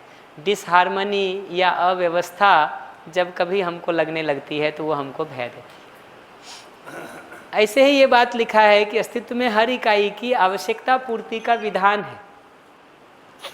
जो नीड है हमारी अल्टीमेटली उसके पूरा होने का पॉसिबिलिटी है। इसको नेचर में देखेंगे ना तो बड़े अच्छे से ये बात दिखाई देगा। प्राण अवस्था के होने के पहले पदार्थ अवस्था है, ठीक है। ये मटेरियल ऑर्डर पहले है, प्लांट ऑर्डर बाद में है, क्योंकि प्लांट ऑर्डर की नीड मटेरियल ऑर्डर से पूरी होती है। एनिमल का होना बाद में होता है, पशु पक्षियों का होना बाद में होता है, जीवावस्था का होना बाद में होता है, पदार्थ अवस्था और प्राण अवस्था पहले आती है, जिससे उसका नीड पूरा होता है। हवा, पानी, मिट्टी, पेड़ पौधे पहले आते हैं, पशु पक्षी बाद में आते हैं, क्योंकि इनकी नीड वहाँ से पूरी होनी है। उल्टा नहीं हो सकता कि पशु पक्षी पहले आ जाएं, पेड़ पौधे बाद में आए, होता ही नहीं है। ऐसे ही आदमी के लिए भी दिखाई देता है कि आदमी की जो नीड पूरी होनी है बाकी तीनों ऑर्डर से, ठीक, उसका प्रावधान है, वो पहले से आया हुआ है, आदमी बाद में। तो शरीर के लिए जितनी भी नीड चाहिए उसको पूरा करने के लिए material order, plant order, animal order पहले से, वो तीनों किंगडम पहले से, जहाँ से वो नीड पूरी हो सकती है। और ये जो समझदारी की नीड है, ये सही शिक्षा संस्कार हो जाए तो हर आदमी का पूरा हो सकता है। संबंध में भावपूर्वक जीने की जो नीड है, ये समझदारी के साथ अगर संबंध की शिक्षा हो जाए तो हर आदमी ये सहजता से जी सकता है, जिससे दूसरों को ये उपलब्ध हो सकता है। मैं अगर आप सबके साथ, मैं अगर अपने में स्नेह के भाव को सुनिश्चित कर लेता हूँ तो आप सबको सहजता से वो उपलब्ध हो जाता है।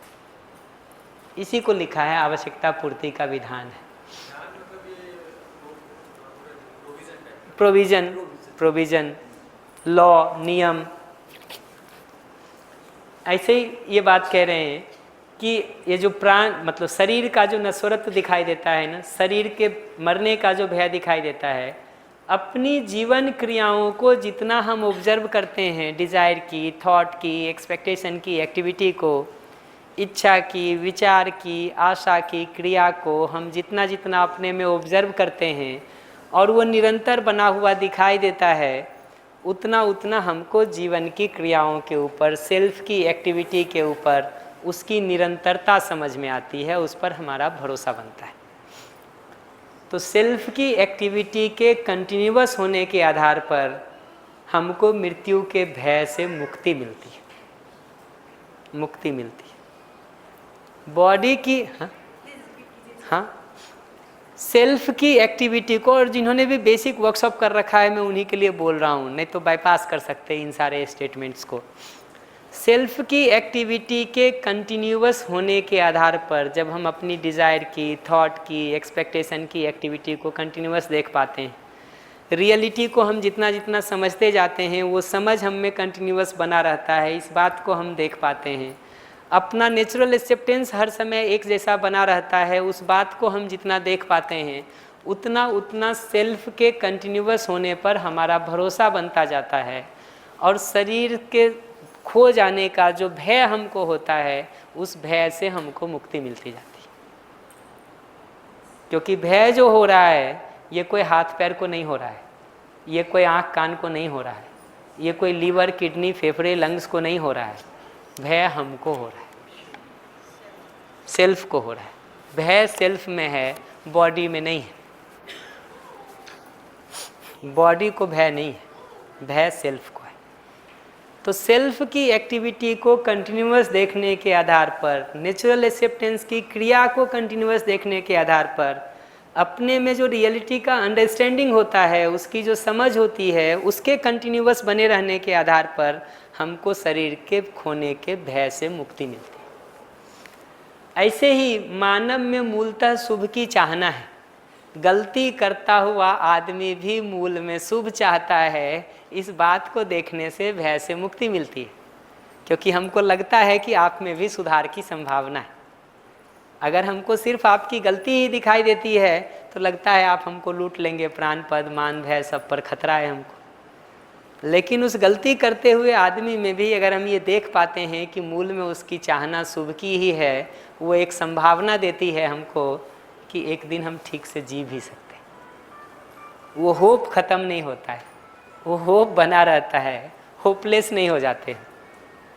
वो आशा बनी रहती है, वो पॉसिबिलिटी बनी रहती है, वो आशा ही नहीं खो जाती, होप ही ख़त्म नहीं हो जाता है, निराश नहीं हो जाते हैं। ऐसे ही ये जो नीचे की 2 बात लिखी है ना, ये आपको पसंद आए तो अच्छा, नहीं आए तो सवाल करने की ज़रूरत नहीं है। नीचे इतना ऊपर का काम चल जाएगा ना, 4 में से 1 को भी देख लेंगे ना, पर्याप्त है। बाद की जो 2 बातें लिखी है, वो लिखा है कि परिवर्तनशील वस्तुएं, बदलने वाली वस्तुएं कुछ क्षणों तक, कुछ मोमेंट तक ही बनी रहती है। ये तो समय की बात है जी, कि आज जाता है कि कल जाता है, जाना तो है ही उसको, ठीक है। It's just a matter of time. सब अनुकूलता मिलती है तो कुछ ज़्यादा समय तक रह लेता है, सब अनुकूलता नहीं मिलती है थोड़ा जल्दी चला जाता है, ठीक है। इतना ही फर्क पड़ता है और कोई फर्क नहीं पड़ता। बदलना तो है ही उसको। क्षणभंगुर का मतलब होता है थोड़े समय तक रहने वाला, उसके बाद फिसल जाने वाला। सुबह सुबह ठंड के दिनों में देखे होंगे, ओस की बूंदें पत्तों पर पड़ी रहती है, थोड़ा सा हिल जाए पत्ता, खत्म। ये जो सारा प्राण, पद, मान, धन है ना, ये पूरे टाइम फ्रेम में देखेंगे ना, तो उतना ही जो है वो हिलता हुआ है। इस पूरे टाइम फ्रेम में देखेंगे ना, तो जितने दिन हम रह पाते हैं, कुछ कर पाते हैं और बड़े बड़े पहाड़ तोड़ देते हैं, ठीक, वो बहुत छोटा है। क्षण भी बड़ी चीज़ है। अगर मानव जाति की इस यात्रा को देखें, धरती जितने साल की हो गई है, कुछ बिलियन ईयर अनुमान करते हैं वैज्ञानिक, 13-14 बिलियन ईयर। हमारी आपकी 100 साल की ज़िंदगी को अगर उतने बिलियन ईयर्स में ढूंढने जाएंगे ना, तो बूंद के बराबर भी होगा कि नहीं, कहना मुश्किल है। दिन भर में क्षण के बराबर भी निकलेगा कि नहीं, कहना मुश्किल। लेकिन हम देखते ऐसे आंख बंद करके हैं, तो लगता है हम ही चक्रवर्ती सम्राट हैं। तो ये दिखना ज़रूरी है कि परिवर्तनशील वस्तुएं क्षणभंगुर ही हैं, समय की बात है बस। हमारी ट्रेनिंग ये है कि हम क्षणभंगुरता को अस्थायी को चाहते हैं, और जो अस्थायी है उसकी ओर हमारा ध्यान नहीं है, बस इतना ही कह रहे हैं। ऐसे ही लिखा है कि प्राण, पद, मान, धन, ये सब का वियोग, यानी ये सब का खोना अवश्यम भावी है। Bound to happen, it is bound to happen, अवश्यम भावी है, होना ही है जी। ऐसा सोच करके खुशी होती है। खुश होने के लिए ही तो लिखे हैं जी।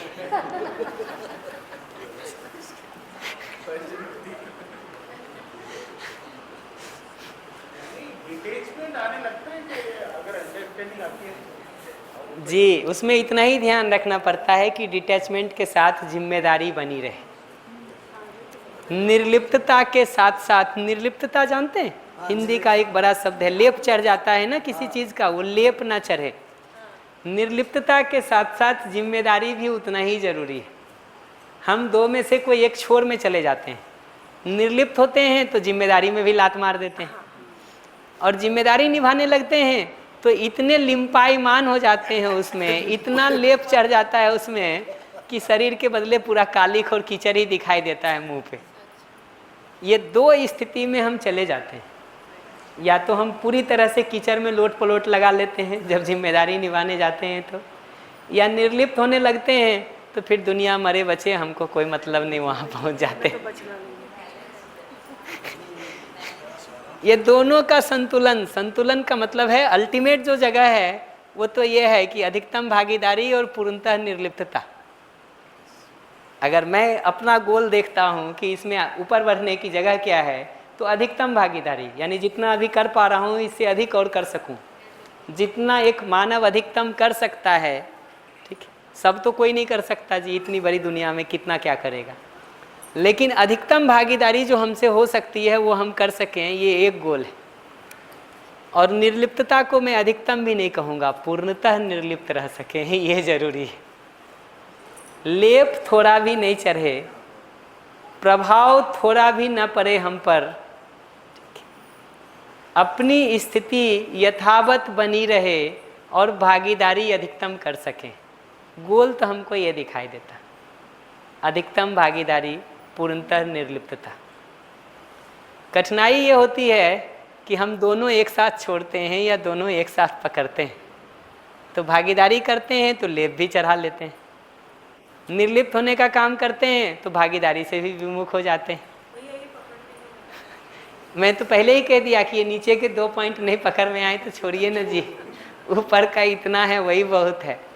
कुछ आगे के दिनों के लिए भी तो रहने दीजिए, कभी तो दोबारा आके भी श्याम से कुछ पूछिएगा, नहीं तो हम बेरोजगार हो जाएंगे दीदी, फिर क्या करेंगे? हाँ तो नहीं तो हम बेरोजगार हो जाएंगे जी, फिर करेंगे क्या हम? इतना ही बात कह रहा हूँ दीदी कि हम जब दूसरा हमारी अपेक्षाओं को नहीं पूरा करता है ना, ठीक है, हम अगर उससे अप्रभावित रहने की कोशिश करते हैं, उसका असर हम पे नहीं पड़े ये कोशिश करते हैं, तो हम अपनी भागीदारी भी छोड़ देते हैं। हम अपनी भागीदारी भी छोड़ देते हैं। हम ये कह रहे हैं कि अपनी भागीदारी अधिकतम बनी रहे और दूसरे का जो प्रभाव पड़ जाता है वो बिल्कुल ना पड़े। ये पहुंचने का जगह है, ठीक है, ये पहुंचने का जगह है। सारी दुनिया भी हमारे साथ अगर अपराध कर रही हो, और सारी दुनिया जब कहते हैं तो कुछ लोग हो सकते हैं, हमारी परस्परता के उतना ही होता है, भाषा है ये, कि सारी दुनिया भी हमारे साथ ठीक नहीं कर रही हो ना, तब भी हम अप्रभावित रह सकें, स्थिर रह सकें, ये एक गोल है। दूसरा गोल है उस स्थिति में भी सारी दुनिया के लिए जो अधिकतम हम कर सकते हैं वो करने को तत्पर रहें, प्रस्तुत रहें, ये दूसरा गोल है। तो पूर्णतः निर्लिप्तता, अधिकतम भागीदारी। पूर्णतः निर्लिप्तता, अधिकतम भागीदारी, हम टारगेट ही बता रहे हैं जी। बाकी पहुंचना की यात्रा अपनी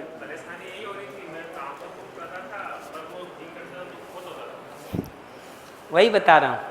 अब जो सॉल्यूशन की बात कर रहा हूँ ना, ये हाईएस्ट लेवल का सॉल्यूशन है, ये शुरू करने की जगह नहीं है। शुरू करने की जगह तो यही है कि अपनी जिम्मेदारी का हम निर्वाह कर सकें, अपनी जिम्मेदारी का आप निर्वाह कर सकें, ताकि जो हमारी उचित अपेक्षा है वो पूरी हो जाए, जो आपकी उचित अपेक्षा है वो पूरी हो जाए। ये तो हाईएस्ट जगह है जी, अधिकतम निर्लिप्तता, पूर्णतः निर्लिप्तता, अधिकतम भागीदारी।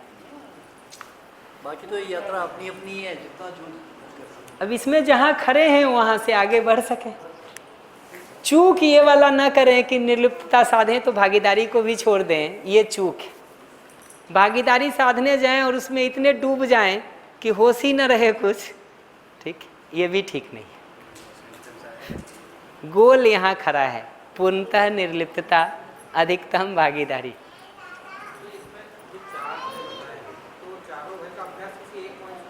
बिल्कुल हो जाएगा जी, बिल्कुल हो जाएगा।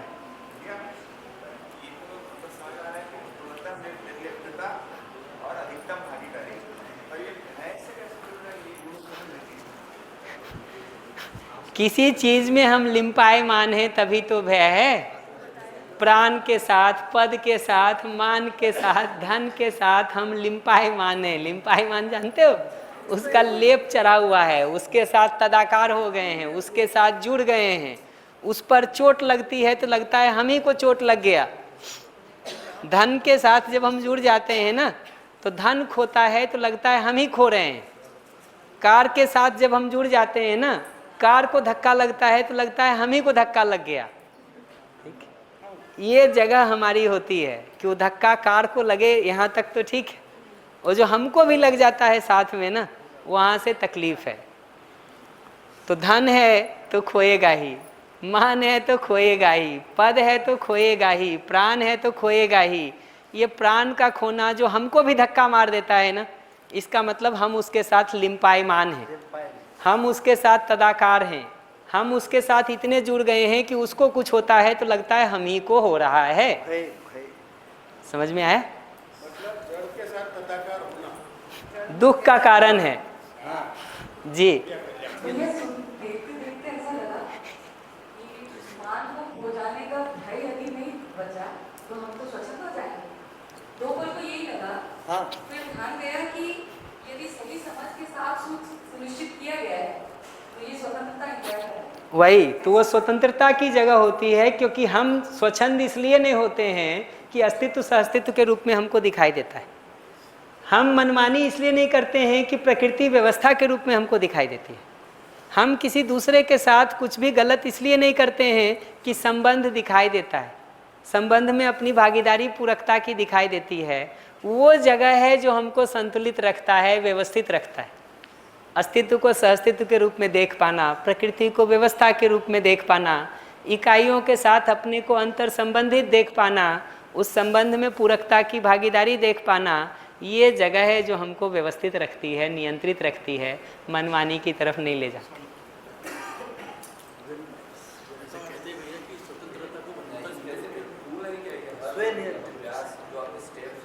पकड़े पकड़े, क्या कह रहे हैं जी?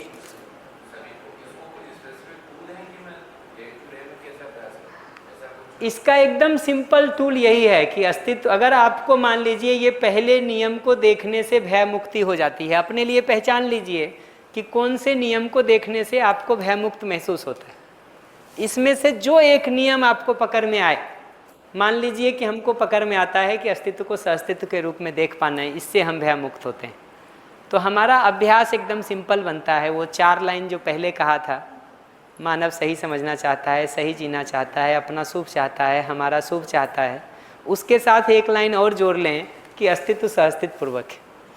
उसके साथ एक लाइन और जोड़ लें कि हर मानव की या मेरी आवश्यकता पूर्ति का विधान है। उसके साथ एक लाइन और जोड़ लें कि जितनी परिवर्तनशील वस्तुएं हैं वो क्षणभंगुर हैं ही, उनके साथ तदाकार होना मेरे दुख का कारण है, न कि उस वस्तु का बदल जाना मेरे दुख का कारण है। कार टूटना मेरे दुख का कारण नहीं है, उस कार के साथ हमने मैं मेरे का भाव जोड़ लिया। अब प्रश्न नहीं पूछिएगा, उस कार टूटना मेरे दुख का कारण नहीं है, उस कार के साथ मैंने मैं मेरे का भाव जोड़ लिया है, ये दुख का कारण है।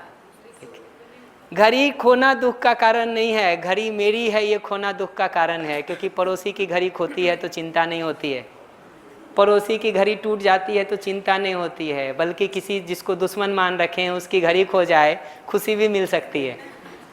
नालायक रोज ईर्ष्या करता था, चिढ़ाता था हमको, अच्छा हो गया। तो ये दिखता है कि घटनाएं सुखी दुखी होने का कारण नहीं है, उन घटनाओं के साथ जो हम जुड़ गए हैं, जो हमने अपनी तदाकारता जोड़ रखी है कि उस पर चोट लगती है तो लगता है मुझे ही चोट लग गई, इसको कह रहा हूँ मैं का भाव। और उस पर जो हमने अधिकार जमा लिया है मेरा मान करके, ठीक है, तो मेरी घड़ी है, ये जो चोट लगती है ना, मेरी कार है, मेरी घड़ी है, ये जो चोट लगती है ना, इसको कह रहा हूँ मेरे का भाव। और मैं ही कार हो गया हूँ कि लगता है कार टूटा तो मैं ही टूट गया, इसको कह रहा हूँ मैं का भाव। तो कहीं ना कहीं प्राण, पद, मान, धन, ये सब के साथ हमने मैं मेरे का भाव जोड़ लिया है, दुख का मूल कारण वहाँ खड़ा है। वस्तु का बदलना दुख का कारण नहीं है, वस्तु का बदलना दुख का कारण नहीं है। प्राण का बदलना, पद का बदलना, मान का बदलना, धन का बदलना, ये दुख का मूल कारण नहीं है। इन परिवर्तनशील वस्तुओं के साथ जो हमने मैं मेरे का भाव जोड़ लिया है, उसके साथ जो हम आसक्त हो गए हैं, उसके साथ जो हम लिप्त हो गए हैं, उसके साथ जो हम तदाकार हो गए हैं, उसके साथ हम इस तरह से जुड़ गए हैं कि उस पर चोट, हमको अपने ऊपर चोट लगती है, ये दुख का कारण है। ये बात दिखाई देगी तो हम बाहर की वस्तु को, प्राण, पद, मान, भय, मान और धन को निरंतर बनाने का प्रयास नहीं करेंगे, बल्कि प्राण, पद, मान और धन से जो हमारी आसक्ति जुड़ गई है, जो हमारी तदाकारता जुड़ गई है, जो हमारा मैं मेरे का भाव जुड़ गया है, उस पर जो हम निर्भर और आश्रित हो गए हैं, उस पर लगने वाली चोट जो हमको अपने ऊपर की चोट दिखाई देती है, उसके साथ जो हम तदाकार हो गए हैं, इसमें से कोई भी भाषा बोलिए, उसको हम दुख के कारण के रूप में पहचानते हैं और उसको तोड़ने का, उससे मुक्त होने का काम करते हैं, ना कि बाहर की वस्तु की निरंतरता का प्रयास करते हैं। जी दीदी, पीछे का भी सवाल है, 1 मिनट आ रहा हूँ, आपसे सुनता हूँ आराम से। हाँ बताइए बताइए, और बोल के माइक आगे कर दीजिएगा। जैसे आपने 4 है बताए, प्राण, पद, मान, भय, धन, तो जैसे अगर हम किसी भी मूलभूत वास्तविकता का अभ्यास करते हैं तो हमारे भय खत्म होते धीरे धीरे, तो इसका क्या कोई क्रम है? कौन सा पहले खत्म होगा? हाँ, मतलब या फिर सभी समझ गया। अलग होगा। एक और प्रश्न है, हाँ, जैसे मैं भय को देखती हूँ तो मुझे तो मेरे लिए सबसे ज्यादा जो लगता है भय जो है वो प्राण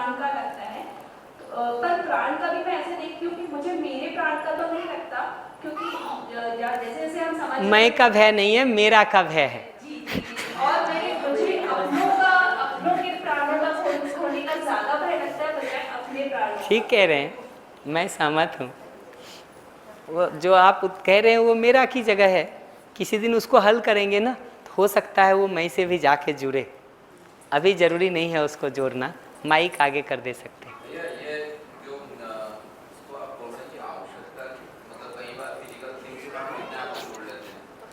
सारी आवश्यकता, ज्ञान की आवश्यकता पूर्ति का भी विधान है, अपने में सही भाव की आवश्यकता पूर्ति का भी विधान है, और सुविधा वाला भी विधान है। सुविधा वाला विधान है तीनों अवस्था के होने से, ज्ञान और संबंध वाला है ठीक शिक्षा संस्कार होने से, शिक्षा के ठीक होने से, सिस्टम के ठीक होने से, व्यवस्था के ठीक होने से, ये सारी आवश्यकता पूर्ति का विधान है।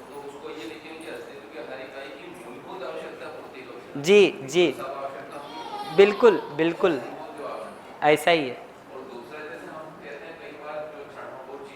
उसको दूसरी भाषा में कहूँ ना तो उतनी आवश्यकता पूर्ति का विधान है जिससे निरंतर सुख सुनिश्चित किया जा सके।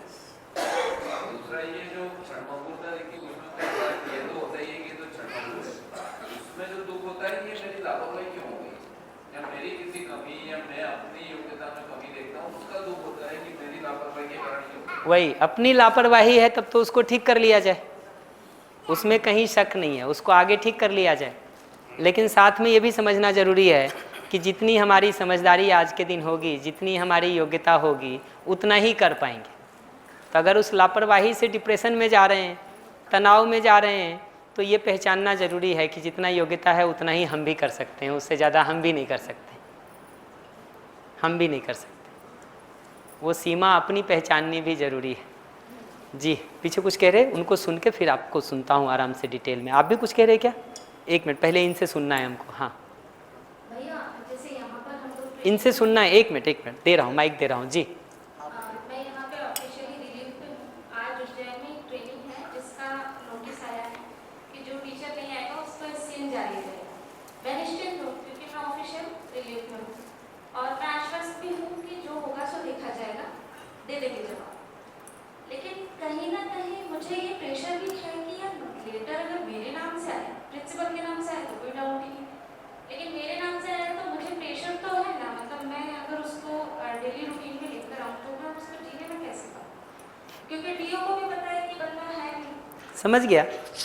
देखिए, इस प्रेशर से दूर होने का दो उपाय है। जो सबसे सरल उपाय है वो है कि सिस्टम ठीक हो। ठीक, ये सबसे सरल उपाय है। और अगर सिस्टम ठीक नहीं ही होता है, ठीक है, अगर यहीं से शुरू करते हैं, तो दूसरा उपाय है कि उसका जो अधिकतम दुष्परिणाम हो सकता है उसको झेलने के हम योग्य हो जाए। ये देखने से कि अस्तित्व में आवश्यकता पूर्ति का विधान है। हाथी का भी यहाँ पेट भर जाता है और चींटी का भी पेट भर जाता है। आदमी को लगता है कि बस उसी का पेट नहीं भरेगा। ठीक है, ये नौकरी दे ही क्या रही है जी? अल्टीमेटली कुछ पैसा, इससे ज़्यादा कुछ देती है? इससे ज़्यादा अगर देती है ना तो बहुत सारा अपमान और बहुत सारा भय।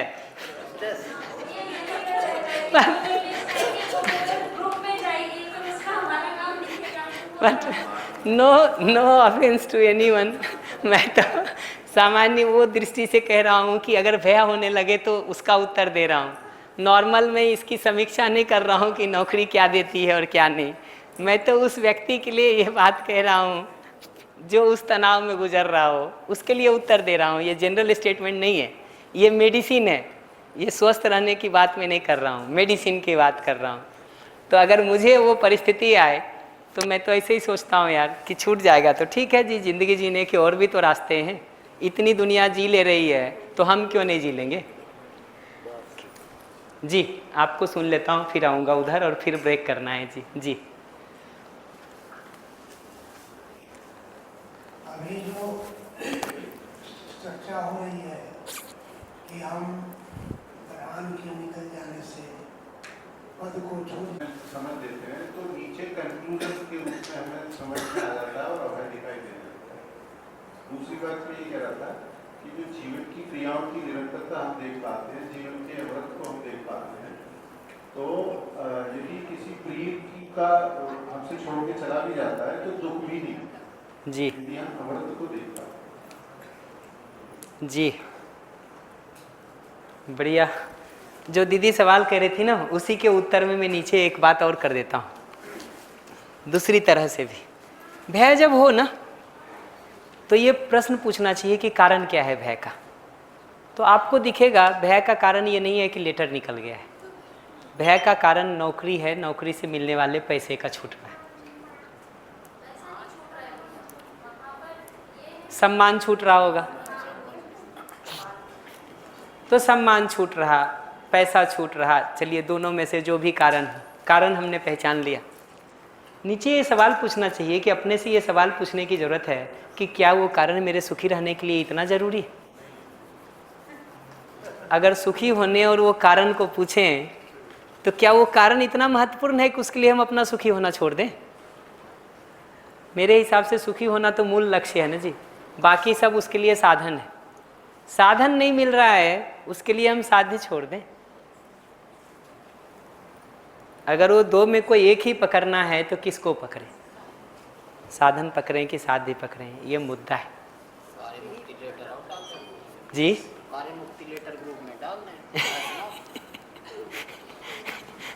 ये सलाह आप दीजिएगा उपाय का। हमारा तो सिर्फ इतना ही कहना है कि जब भी किसी बात का भय हो, पलट के देखें कि उसका कारण क्या है। फिर ये सवाल अपने से पूछें कि क्या हमारी ज़िंदगी के लिए वो कारण इतना ज़रूरी है? कुछ भी हो, ब्रेकअप हो जाता है आदमी, सालों खोता रहता है जी। पूछ के देखना चाहिए अपने से कि क्या वो लड़का वो लड़की इतनी ज़रूरी है ज़िंदगी के लिए? धन खो जाए, नौकरी छूट जाए, प्रयास कर रहे हैं नहीं मिलता है, इंजीनियरिंग की तैयारी कर रहे थे स्लिप कर गए, बहुत सारे कारण होते हैं जी परेशान होने के। रुक के बस एक सवाल अपने से ये पूछने की ज़रूरत है कि क्या वो कारण इतना ज़रूरी है? क्या ज़िंदगी की तृप्ति उसके बिना सुनिश्चित नहीं हो सकती? क्या अपने सुखी होने का और अल्टरनेटिव रास्ता नहीं है क्या? ये सवाल अपने से पूछने की ज़रूरत है। ये समझ में आया? भैया कुछ कह रहे हैं, माइक दे दीजिए प्लीज़। तीनों लाइनों में तो एक प्रश्न मेरा मन में बन रहा था कि जो कल का ही प्रश्न है वो अभी दिमाग में घूम रहा था कि जैसे मेरे होने के कारण मेरे अंदर की क्रियाएं सजीवता के रूप में जब मैं देख पाता हूँ तो उसी का डिजाइन ये बाहर की जो प्रकृति है, अस्तित्व जो पूरा है, तो उसमें जो सह अस्तित्व की हम बात कर रहे हैं, जिसमें हम सब व्यवस्थित हैं और अपने होने का एक कारण समझ पाते हैं कि मैं उसी में व्यवस्थित हूँ, इस एक इकाई से बाहर भी मैं वहाँ बना ही हुआ हूँ। तो ये जो पूरी वास्तविकता है वो किसी के होने के वजह से है, ये भी इतना देख पाते हैं। तो वो जो इकाई के साथ सम्मिष्ट जो सारी इकाइयाँ हैं वो भी कोई ऐसी ही जैसे मैं अपने अंदर हूँ और मैं पूरे अपने रोम कण में व्याप्त हूँ और उसी की वजह से मेरी क्रियाएं संचालित है, तो क्या सेम टू वो भी वैसा ही वास्तविकता है? वही, इसको मैं बहुत सिंप्लीफाई करके ये कहूँगा कि अभय के लिए तो इतना ही देख पाने की ज़रूरत है कि पूरा अस्तित्व एक व्यवस्था है। अभय के लिए तो इतना ही देखने की ज़रूरत है कि अस्तित्व एक व्यवस्था है, मैं भी उसी का एक हिस्सा हूँ। मेरे व्यवस्थित होने से भय खत्म हो जाता है। अस्तित्व में व्यवस्था को देख लेने से और अपने व्यवस्थित हो जाने से सारा भय खत्म हो जाता है।